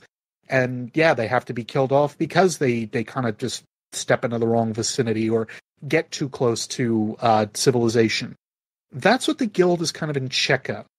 So think about it from maybe our ends today. I think Myling Games summed it up perfectly when he said it was as if we have today where there's deforestation limits, where there's fishing limits and so on, or there's hunting limits even for hunters that may go out to hunt deer or otherwise. These are things actually that the guild is in place of to ensure that balance is not tipped too far in one direction or the other. And on the flip side of it as well, sorry to cut in as well, it's not even just hunting limits, but also in realistic society, if one species gets completely out of balance and there's too many of them around, the reverse is ordered. A cull is ordered. And sometimes this is the justification for some hunts, where the limitations on hunting certain monsters are temporarily rescinded, and hunters are allowed to go and pursue these monsters. But yeah. Well, and that's actually brought up pretty heavily with, since we keep talking about Monster Hunter 4U, I'll talk about this one. There's a monster called the Seregios. Seregios is an invasive monster, and it does actually have pack mentality. The problem is that there was one apex Seregios, and yes, apex is a very large term for a kind of think of like a tempered. If you've played Monster Hunter World, it's similar to that. Tempered is nothing to an apex. An apex is worse. But these this apex Seregios drove the other Seregios out, and now this entire like heavily spawning possible monster is now invading this other area, and it's not good for the ecology at all. That orders a cull. And that is one of the, I think, more popular cullings that actually we start to see. And in a way, it's kind of a shame, because Seregios is forced out of its natural habitat. But for it to remain in the area that it's in would actually cause complete destitution to any of the surrounding land and area. Because aside from anything else, in the cutscenes at very least, it starts going after Rathalos and Rathian, which then, let's be realistic, Elder Dragons exist, but they are still very much top chain predators. They are really high up there. They can take on, in the context of Monster Hunter World, anything else that would naturally occur within the bounds of forest, aside from, those super predators that will roam around, such as the Basil Goose and the Devil Ure, or an Elder Dragon. These are top of the natural food chain of the occurring area. And in a sense, it kind of puts Seregios on that similar level to a Basil Goose then, because, invasive species, once more. Right. Well, I'm going to say you've got Betelgeuse, you've got the Devil Joe, which was just introduced again to us here. Mm-hmm. Like all of these end up fitting into that same kind of realm of invasive species that you have to be very worried about. For instance, let's talk about Devil Joe for a little bit. They, I think, go over the monster's lore and background very well within Monster Hunter World again, but it is literally the world eater. It doesn't matter what it is. Daora. It doesn't matter what it is, predator or prey, it'll eat it. It's totally fine with doing so. It will eat freaking elder dragons if given the chance. Uh-huh. It is a hungry boy. Hungry hippo? It's a hungry pickle, man. The hungriest pickle you've ever seen. And the meanest one, too. Yeah, now I have a picture. So I have a picture of a sea cucumber chasing a dragon. It's actually not far off. I mean, yeah, you're not wrong. Really not wrong. It's so funny because if you've ever seen a sea cucumber, they're the most unthreatening things ever. Oh my god. So Jay, I want you to imagine this. Imagine a T-Rex and a sea cucumber had a baby. So that's definitely. I'm sure Green is looking up a picture now, but yes, that is an apt description. It is. That is such an apt description. And I mean, you laugh, but it's honestly a tempered Devilio is one of the hardest fights in Monster Hunter World right now. It's up there with tempered Nurg as far as like pure difficulty of the raw damage of each attack. And oh my god, defense down is rude. It's so hard to manage if you don't know what you're doing. So be careful. And regardless, like that should actually tell you how like nasty this monster is to be seen in the wild. So as soon as the research commissions start to see this thing out there in the new world, they're like, no, we got to kill it. Like this thing cannot stay here. Especially with an ecology that's already being like ravaged and changed so quickly, be it from the research commission being there or otherwise. That's a big deal for a Devil Show to be within these areas. For certain places within the old world, Devil Show is on a quick hunt list. Like you go and kill it. In other places, however, it's on a no hunt list because it overall could be it like one is seen and that's it. Like that's where you have to be careful in this balanced measure. Why Zinogre was so big when it was introduced because it was actually found to be a full wild pack. And yes, you could have a culling on those if it was bad enough. And even then, of course, again, there are these differences with there's your picture, Jay. There are these. Oh my god! It's a sea cucumber with legs. It is seriously a sea cucumber with legs. So I'm sorry really to interrupt you real quick. No, you said the most nasty monster ever, and all I could think was, "Yep, that's a sea cucumber." Because okay, I'm not gonna say this fully, but if you're curious why I say this, go look up a sea cucumber's defense mechanism, and you'll understand why. It is the most disgusting thing ever. It's effective. Don't get me wrong. It's extremely effective. Mostly because every predator, go anywhere near it. every predator is like, what the? Would it also help you to know that one of the attacks that Devil Joe has? Please don't say what I think you're about to say. It's a dragon breath attack. Like it literally spits out like hot dragon fire. Yeah. So there's so many comments. There's so many comments that I want to make. But this is PG-13. I know. I'm trying to censor so hard. I'm sorry. Because the picture, its tail is a sea cucumber. I'm gonna die. Its tail can also be severed, so that's another point to know. Please tell me that tail comes after you. We've lost him. Please tell me the tail is an earthworm. No, but so this is a very entertaining thing. This does not happen in World, I believe, but in older iterations of Monster Hunter, if I'm not mistaken, the Devilio was infamous for being so hungry that if you laid down a piece of meat, no matter what happened, even if it was in the middle of the fight, it would go ahead and eat that piece of meat. It would also eat its own tail if it got severed. Oh, God. Yep. So yeah, it literally eats anything. It does. Yeah, it's It hungry, does. hungry boy. It is really hungry. It is literally like it will devour everything. If it could devour the world, it would.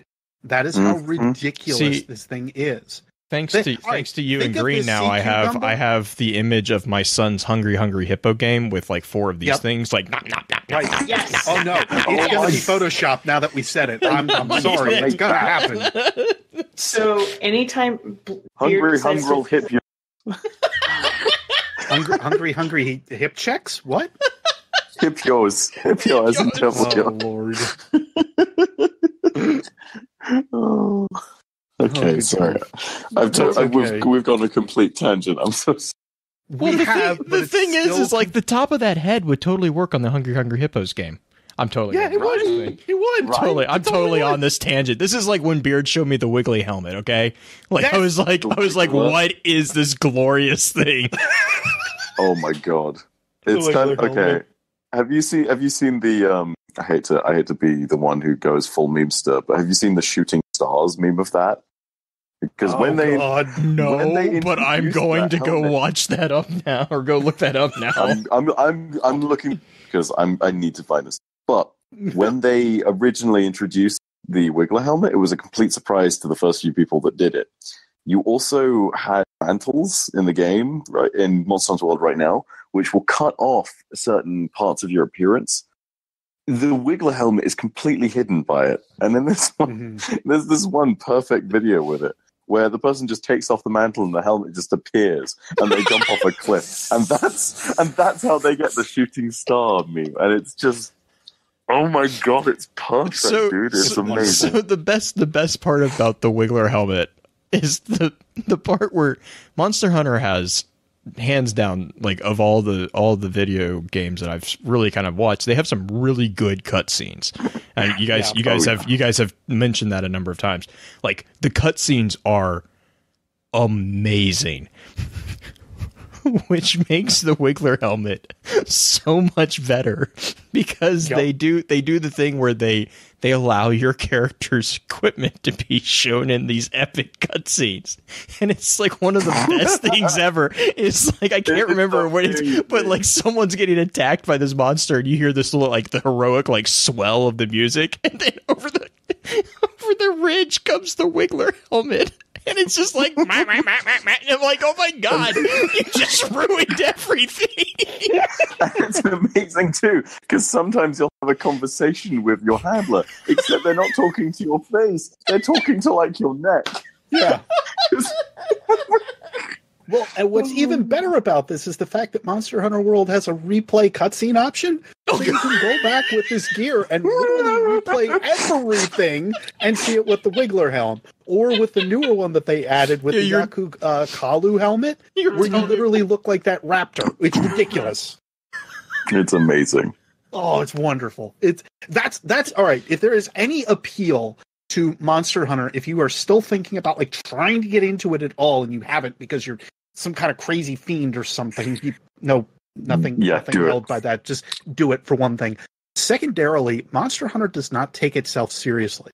Yes, we have gone over a lot of stuff here that's pretty like dark and undertones and everything, but it's the whole idea that there has to be this balance of, yes, you're going to have the bad times, you're also going to have the good. And I think that they've always, in my mind, made that very clear with the way that it is kind of presented. And that undertone actually continues to carry along, even with Monster Hunter World all the way to the end. That's one of the best things about the game, and it's one of the best things about the stories that they've had, even if the stories haven't been like too enthralling or intricate or anything. It's still, yes, there were some bad times that happened, but we're still here, we're still surviving, we're still doing what we can. We just got to push on to another day. And I think that's the fantastic thing about them, along with, again, not taking themselves seriously. And saying, yes, you can absolutely spend your entire time underwater. And you can absolutely wield a grip that is twice your freaking size. Right. And yes, the Wiggler helmet has stats that might be viable in some builds. You mean in a lot of builds, which is awful. Which is what's really funny about it. Too. Yeah, that's the bet. That's actually even better. Is that like they designed it so that you can act like it's like no, you actually don't have to sacrifice much to wear this. Like we're gonna make it where this is actually viable because we want you to play with it. What's even better is the fact that they've actually allowed like the lower end armor to be upgraded to the higher end armor point. So that's nice. Yeah, it's viable. You can wear it at endgame. It's amazing. See, this is amazing. So I just sent the chat on a scale of hungry Devilho to Wiggler helmet. How are you feeling today? And Green's green response was, which one's the bad one? Bad end? Oh my god. Anyway, honestly, I feel like I could go on for a little bit longer, but I think we've devolved so much into just like, let's talk about it, chat, that if you guys are at all interested in looking further into like what is going on with the other groups of the guild or otherwise, again, I cannot recommend it enough if you're looking for a good background. Spend a day and go read the wiki.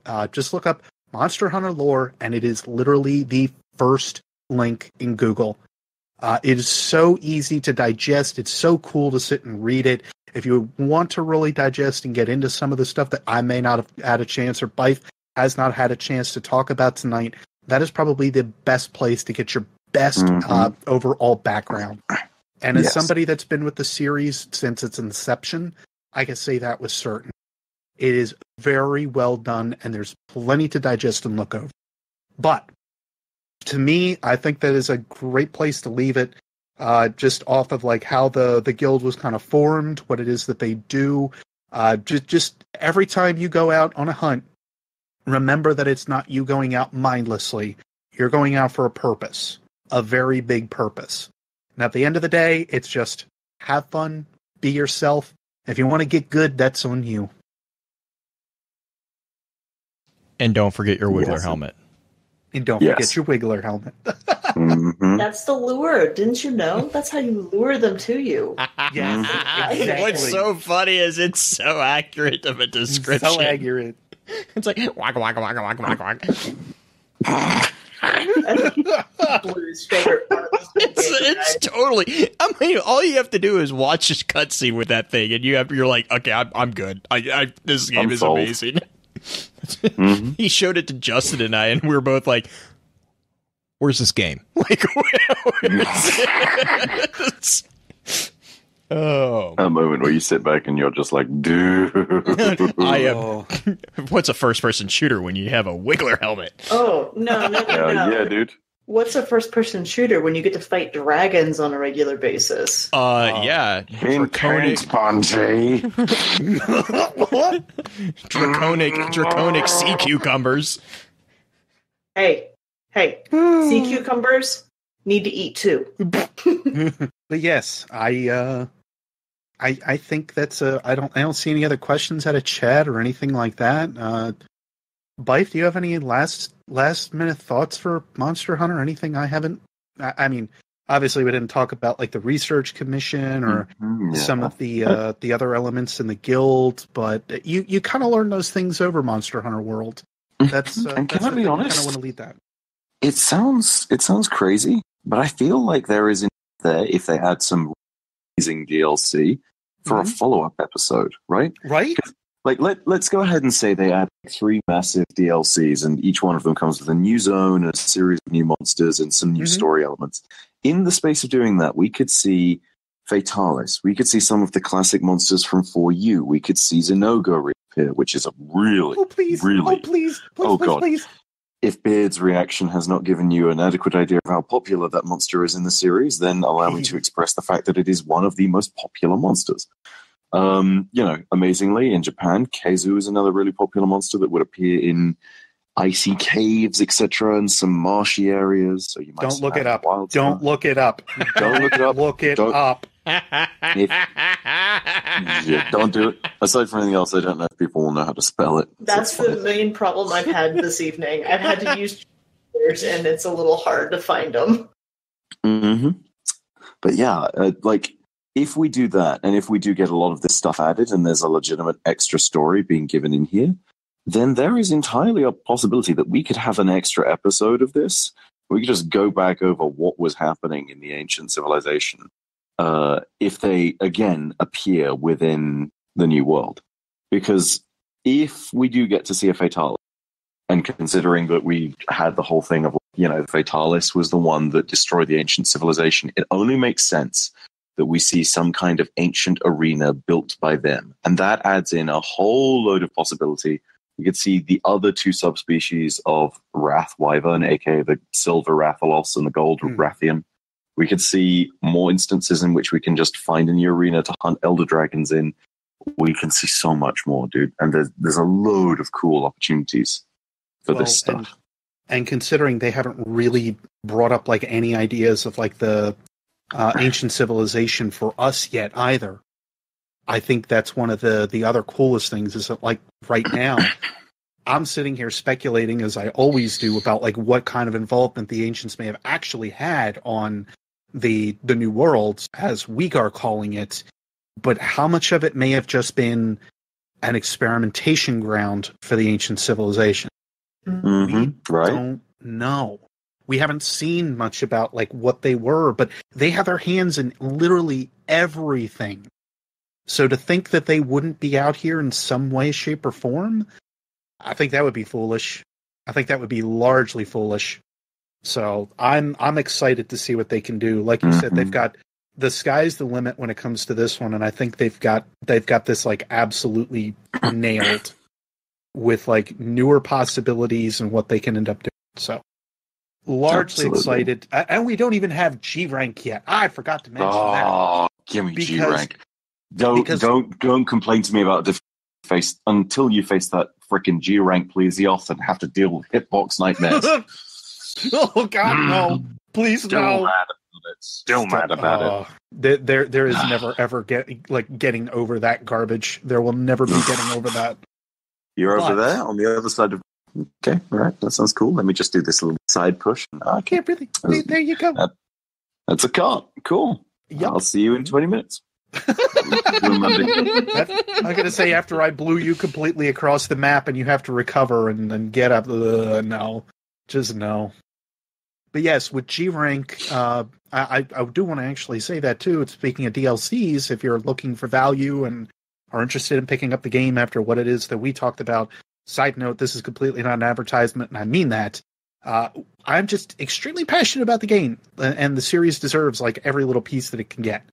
But that being said, if they do institute G rank actually adds on a lot of other story factors generally. Like that's where in Monster Hunter 4U we start to actually see stuff like the Seregios. It's an after the fact story, and they build from there, which is just fantastic to me. But if you want to face the Fatalis trio, all in G rank at very least, are the best fights for them, or the most satisfying ones. Absolutely. But yes, I am very much looking forward to where they take the game.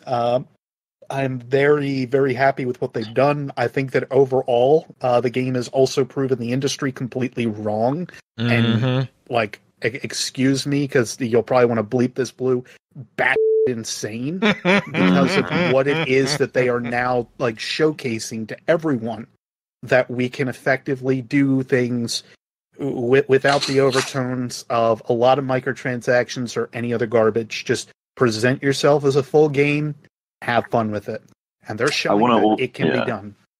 I want to also point out, and this is something which it may be a quote that comes back to me if ever I need to do stuff with Anthem, but screw it, I'm going to go ahead and say it.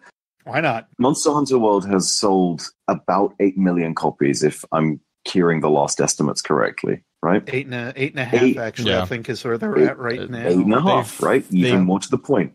They broke their record Star Wars, with it. Yeah, it's the best-selling game in Capcom's history, right? As a publisher. Yep. EA had Star Wars Battlefront come out, and it missed 9 million copies and slowed on expectations, and that was with their entire marketing budget pushing it really freaking hard.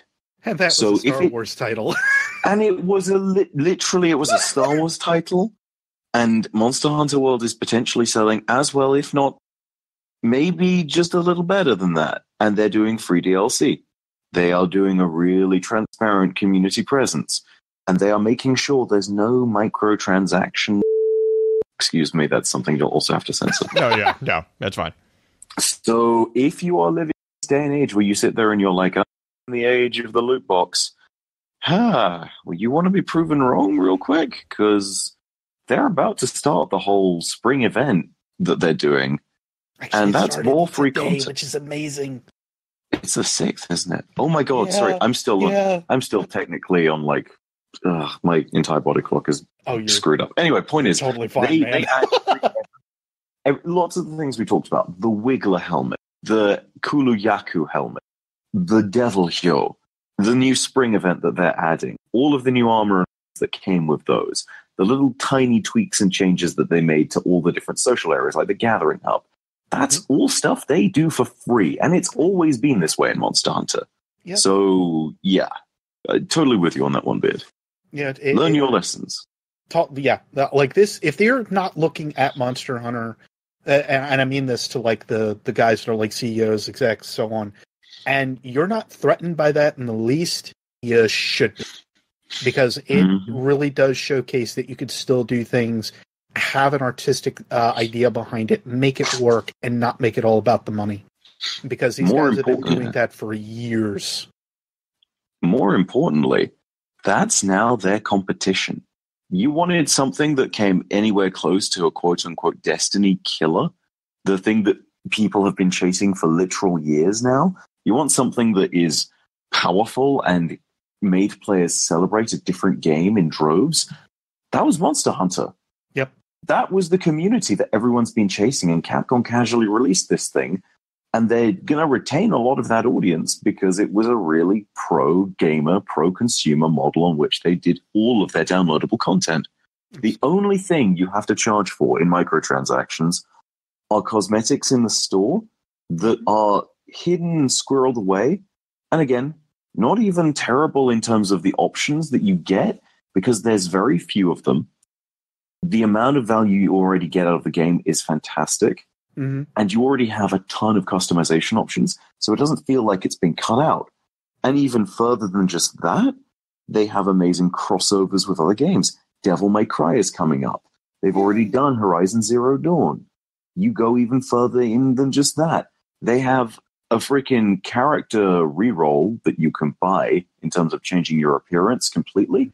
You can already change about, I'd say, quite a fair amount of it in-game anyway.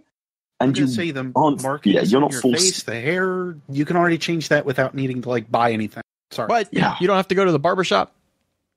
No, just go to your item box, actually. I know that in Monster Hunter you can get a beard. Yep. Looking at you, Bungie. Yeah. Sorry, Byf, I had to whittle that in. Oh, trust no. You're right there with I think it was Eric's who posted that. Yeah. I was like, done. That's another point. Another feather in the cap. Yeah. But no, they're giving you like incredible value for like what is already there. So, I wanted to kind of cover actually, unless if you had anything else before I jump in. Sorry. No, dude, go for it, dude. Okay. So the last piece about, I kind of mentioned it a little bit earlier on in the show. The only other thing that I wanted to talk about with Monster Hunter was actually how Monster Hunter actually became a thing with Capcom. Again, I'm going to make this as quick as I can. It was a competition between Capcom that actually was between 4 titles overall, and they were meant to really change out like how multiplayer titles worked. A couple of the big ones, Auto Modalista, I think is what it was called, was one of them. But that was meant to be like a highly competitive multiplayer racing game. And there were a couple others, but one of the major ones that stood out to me that I also played, and I didn't realize this, was Resident Evil Outbreak. Mm-hmm. Monster Hunter overtook a large title like Resident Evil that held a big name. And that is something that I think should be noted, only to show that Monster Hunter kicked off very quickly, and it really just held on the entire time. If you look back at actually how it is over in Japan, if you go to Akihabara, I'm going to butcher that left and right. It's the basically like the anime and video game section of Tokyo. You can still, to this day, find anywhere, even if a new release is coming out or not, an entire listing of like awesome Monster Hunter stuff. And it continues to be that way. If you see people on their 3DSs or other pocket devices or anything like that, they're going to be playing something related probably to Monster Hunter, especially if they're in a group. So overseas, this game has done so well. I am absolutely ecstatic to see it doing extremely well here finally in the West. I hope that it continues to do well because it has earned its spot within video game history for so many reasons left and right. And as a little bit of an early shout out, Blue, Green, Byf, thank you for letting me just kind of, spout off my passion for this series, because it's been... Oh, dude, it's been a pleasure listening. It's been... not gonna lie, Byf was, I think, excited about getting... He said it at the top of the episode. He was like, I get to get on. Wait, it's Monster Hunter? Yes! Honestly, I was excited that it was Monster Hunter. I was even more excited that I get to do this episode with you, Beard, because if I sit there and think of someone else who is even more passionate about the series than anyone else I know, it is you, full stop. And I was really looking forward to hearing you go on about this. Mm-hmm. Yeah.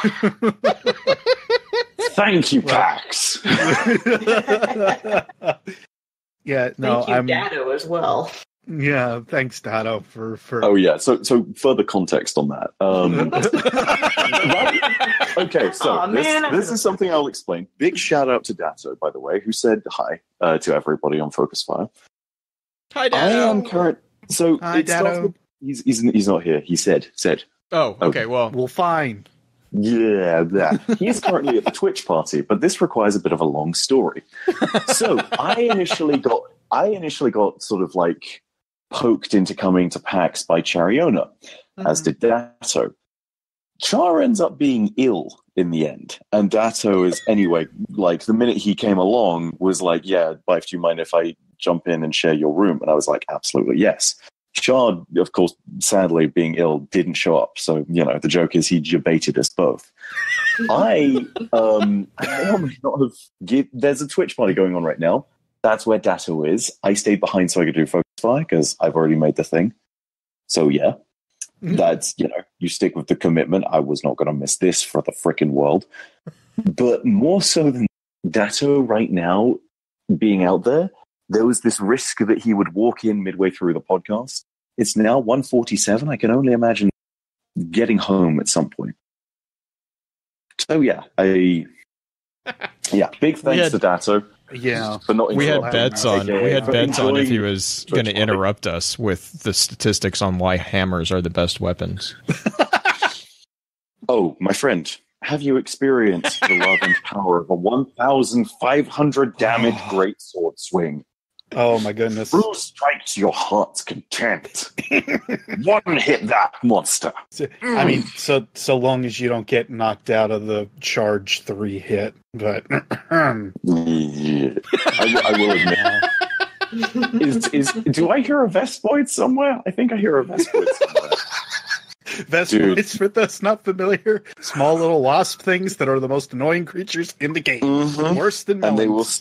If they sting you and stun you in the middle of that, and you're a greatsword main, I think that's every greatsword main's little kind of hell right there. Uh-huh.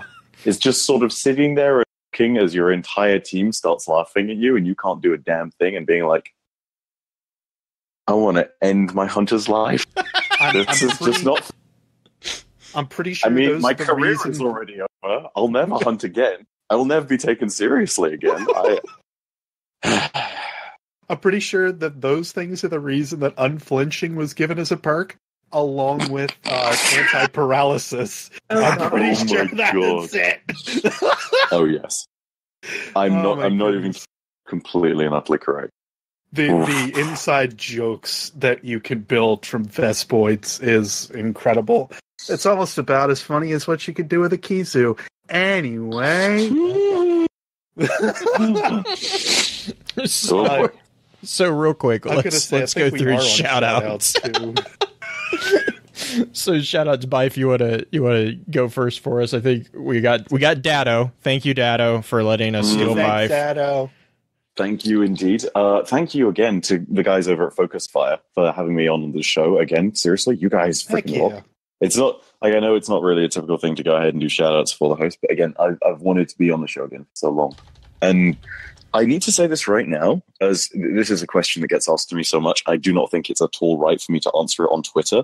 This is a much more sort of friendly forum for me to do it. Shout out to Guardian Radio. Everyone keeps on asking if I'm going to be on again. And I'll be honest, a mix of me being awful at communicating with band on band with those guys, and a mix of me being exhausted on every single Monday has kept me off the show for a very long time. And I'm terrible because I've just kind of let it happen. I've let my sleep schedule be a thing. So, I mean, yeah, that's like people, I don't know, people love to go ahead and throw around speculation, but I wanted to go ahead and use this to clear the air. There is no bad blood from my side. I still freaking love those guys. Do not worry.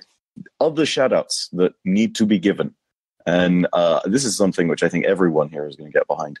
Shout out to Myling Games, because heck yeah, dude, he just got a wonderful invitation to the Player Summit at Bungie for Destiny 2.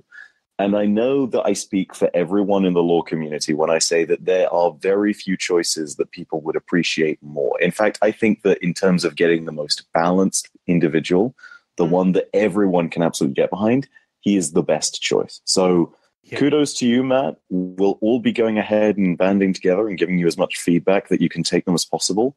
I know you'll make us proud. Checklist. I already told you this. I know. He's asking for it. He's asking for it. He's like, I would expect yeah. nothing less. Yes. Oh yeah, dude. The minute that he found out, he took the words out of my mouth. Like, I want you guys to all just like come together and give me stuff. So yeah, we will be organizing that in the next few days. But huge shout out to Matt. So yeah. And if you want to go ahead and find me, you find me. Whatever, just search Byf or something. Yeah, whatever. Anyway, shout outs. Other people, go. Beard, what about you? Well, I guess just to kind of continue with my shout out from before, like being able to just sit here and gush about this game and whatnot. Thank you to the community for voting and being interested in what Monster Hunter is. Maybe just as like the hot ticket item for right now or whatnot, but just being slightly interested in what it is that's going on with this series. It holds a very special place in my heart as being the series that kind of saved my life back when I was in college. Pretty well, quite literally, because I was not doing well as a human being in college. I felt very bad at myself, but I had a group of friends that we could sit and play, and it was always a great time. So I have excellent memories of this series, and excellent memories of those friends that I was with, even through high school and then through college again. So it helped me a ton. So again, community, thank you for letting me just sit here and gush about this series that I love more than I do Destiny, and I will say that now with a wholesome heart. Further, I would definitely also like to mimic what Byf said. Matt, good luck out there. I won't keep harping on it, but I will have that 20-page checklist for you. It will be rigorous. It will be vetted. I will probably get it notarized. No, I won't. It will be in triplicate. It will be in triplicate. I don't understand why you are so all mad. You've had 50 years to sign this. I see some that's not the man got invited to the company. Oh God, he does it well too. What is this?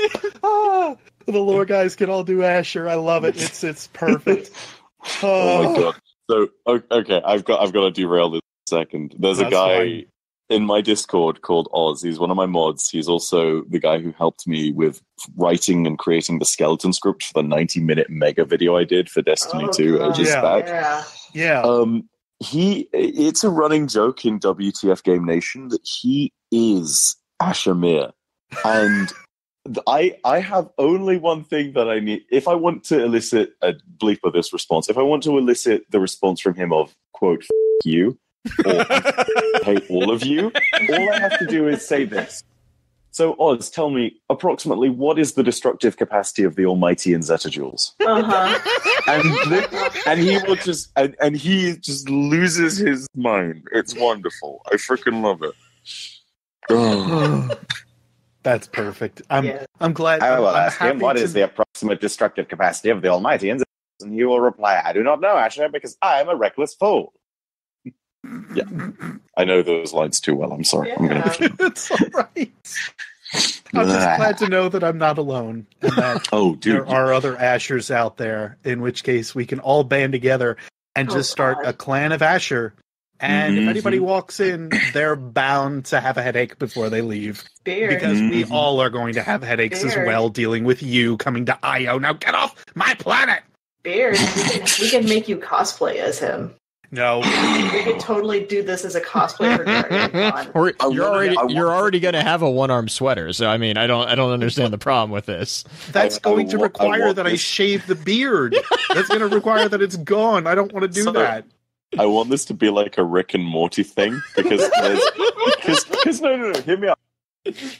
Around PAX and around I-62, there have been a bunch of people that, I kid you not, have been like a pack of 10 Ricks walking around in similar cosplay. I want to see 10 Ashamirs just descend on my body. Yes! This should happen. Hilarious. Oh my god.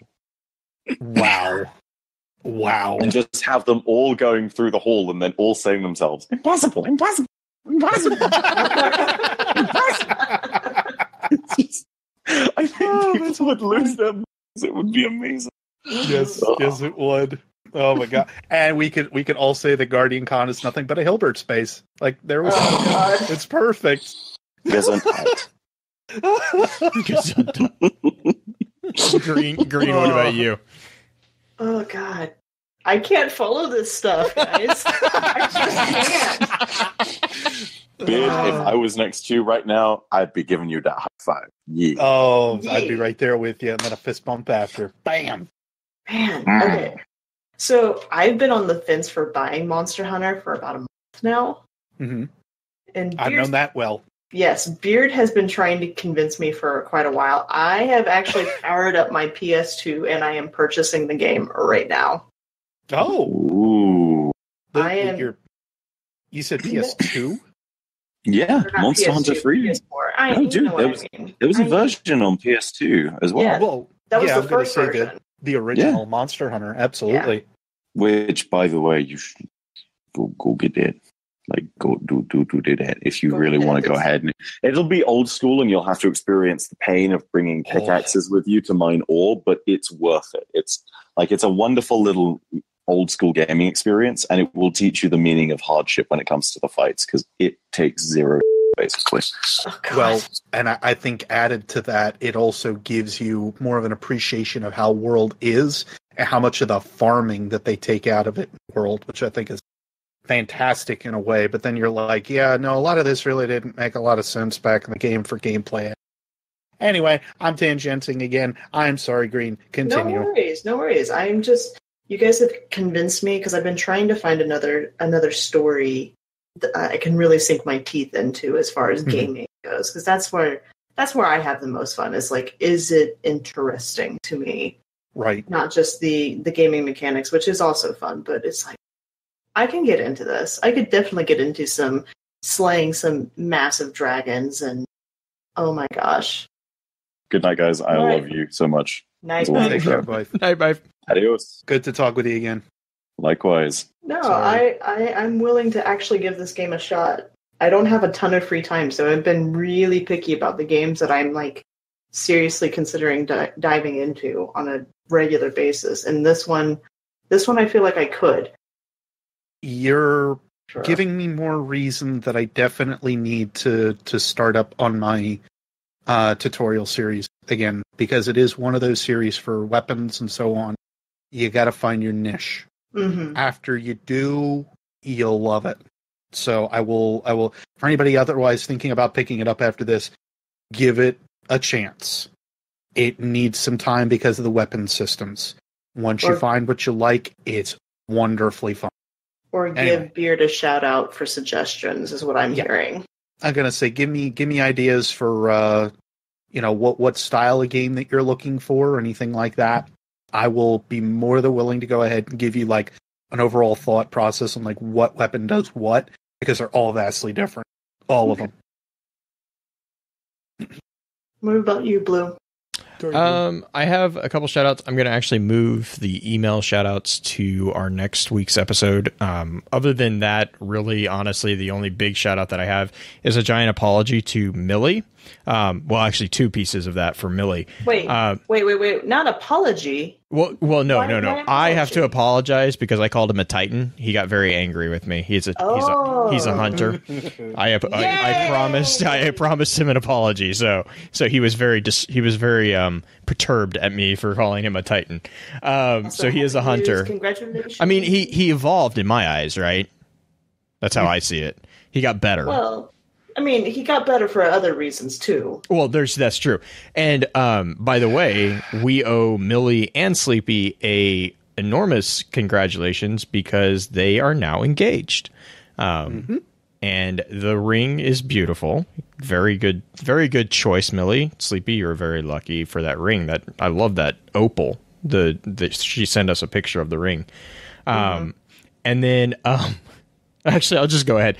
Kevin Ronaminian sent us a clip because, according to him, one of his biggest pet peeves is the pronunciation of Atheon. He has a clip from Destiny 2 in which Ghost pronounces Atheon, not Atheon. It's Atheon. And it's like, and it's the clip that he sent me. I shared it with these guys. It's freaking hilarious. So loved it. Loved especially the commentary that followed shortly after the statement. That was hilarious. Totally hilarious. It is so worth a watch. I'll be sure to put it in show notes because it's, oh my god, it's so great. So good. But yeah, so those are the two shout outs. Really big congratulations on Millie and Sleepy. Again, it's an awesome story, and I'm kind of blown away every time we kind of get pulled into stories, not necessarily like this, but just like stories about, how Focus Fire has kind of reached, like Beard, you're kind of saying about Monster Hunter, how, like your community kind of gave you stability and gave you something more than, what I think a lot of people view video games as just like the shallow pastime. And it's just, to me, we get these emails like this, and it's a testament to the strength of the community that has been built around, the story of a game that everyone claims has no story. Is the running joke between the podcast team here is, everyone keeps saying there's no story, but we've been doing this for nearly 3 years now, and it's got a story, guys. But yeah, be further from the truth. Yep. Between shallow pastimes or no story, it couldn't be. Yeah, and I mean, in shallow pastimes, yeah, exactly. I've had multiple conversations recently with people outside of gaming communities about a lot of that, and so it's just really cool, really cool getting these emails. And like I said, huge congratulations. That's an awesome development. It's a very big step in your life, and I'm really excited for that. That's just amazing, and I'm excited that even though we've been like a very small part of it, that just I don't know. It's really cool that we got to share in that experience. Mm-hmm. It's like he's like an extended member of the family. He is. And Sleepy, Sleepy cracks me up. She's been messaging me a lot about like the episode and stuff like that she was talking. Millie is very proud that Beard, you appreciated the trolling, and Sleepy is very annoyed at the trolling. So, it was very well done. But yeah, so let's run through an outro real quick, and then I'm sure that we'll probably stay for a little bit of an after show. But yeah, so here we go.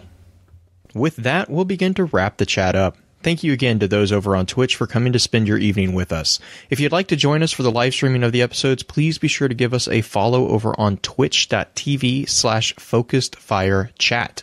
Links to all our other sites can also be found with our episode archives over on focusedfirechat.com. Thank you again, Byf, for taking the time away from PAX and jumping into the chat with us. We really appreciate having you, and as always, I'll be sure to get your contact information links posted in our show notes. Please be sure to email us at focusedfirechat@gmail.com with any comments or questions for our team concerning the podcast, and let us know how we're doing by giving us some feedback and a rating over on iTunes as well. Reminder that we have moved to streaming the recap of the month-long Extra Lore Conversations to the first week of each month. But if we do have any variations, we always make sure to let everyone know through our Twitter account at FocusFireChat. Also be sure to check out all of our amazing podcast partners within the Guardian Radio Network over on theguardiansofdestiny.com. So until next time, focus your fire and may your light shine bright.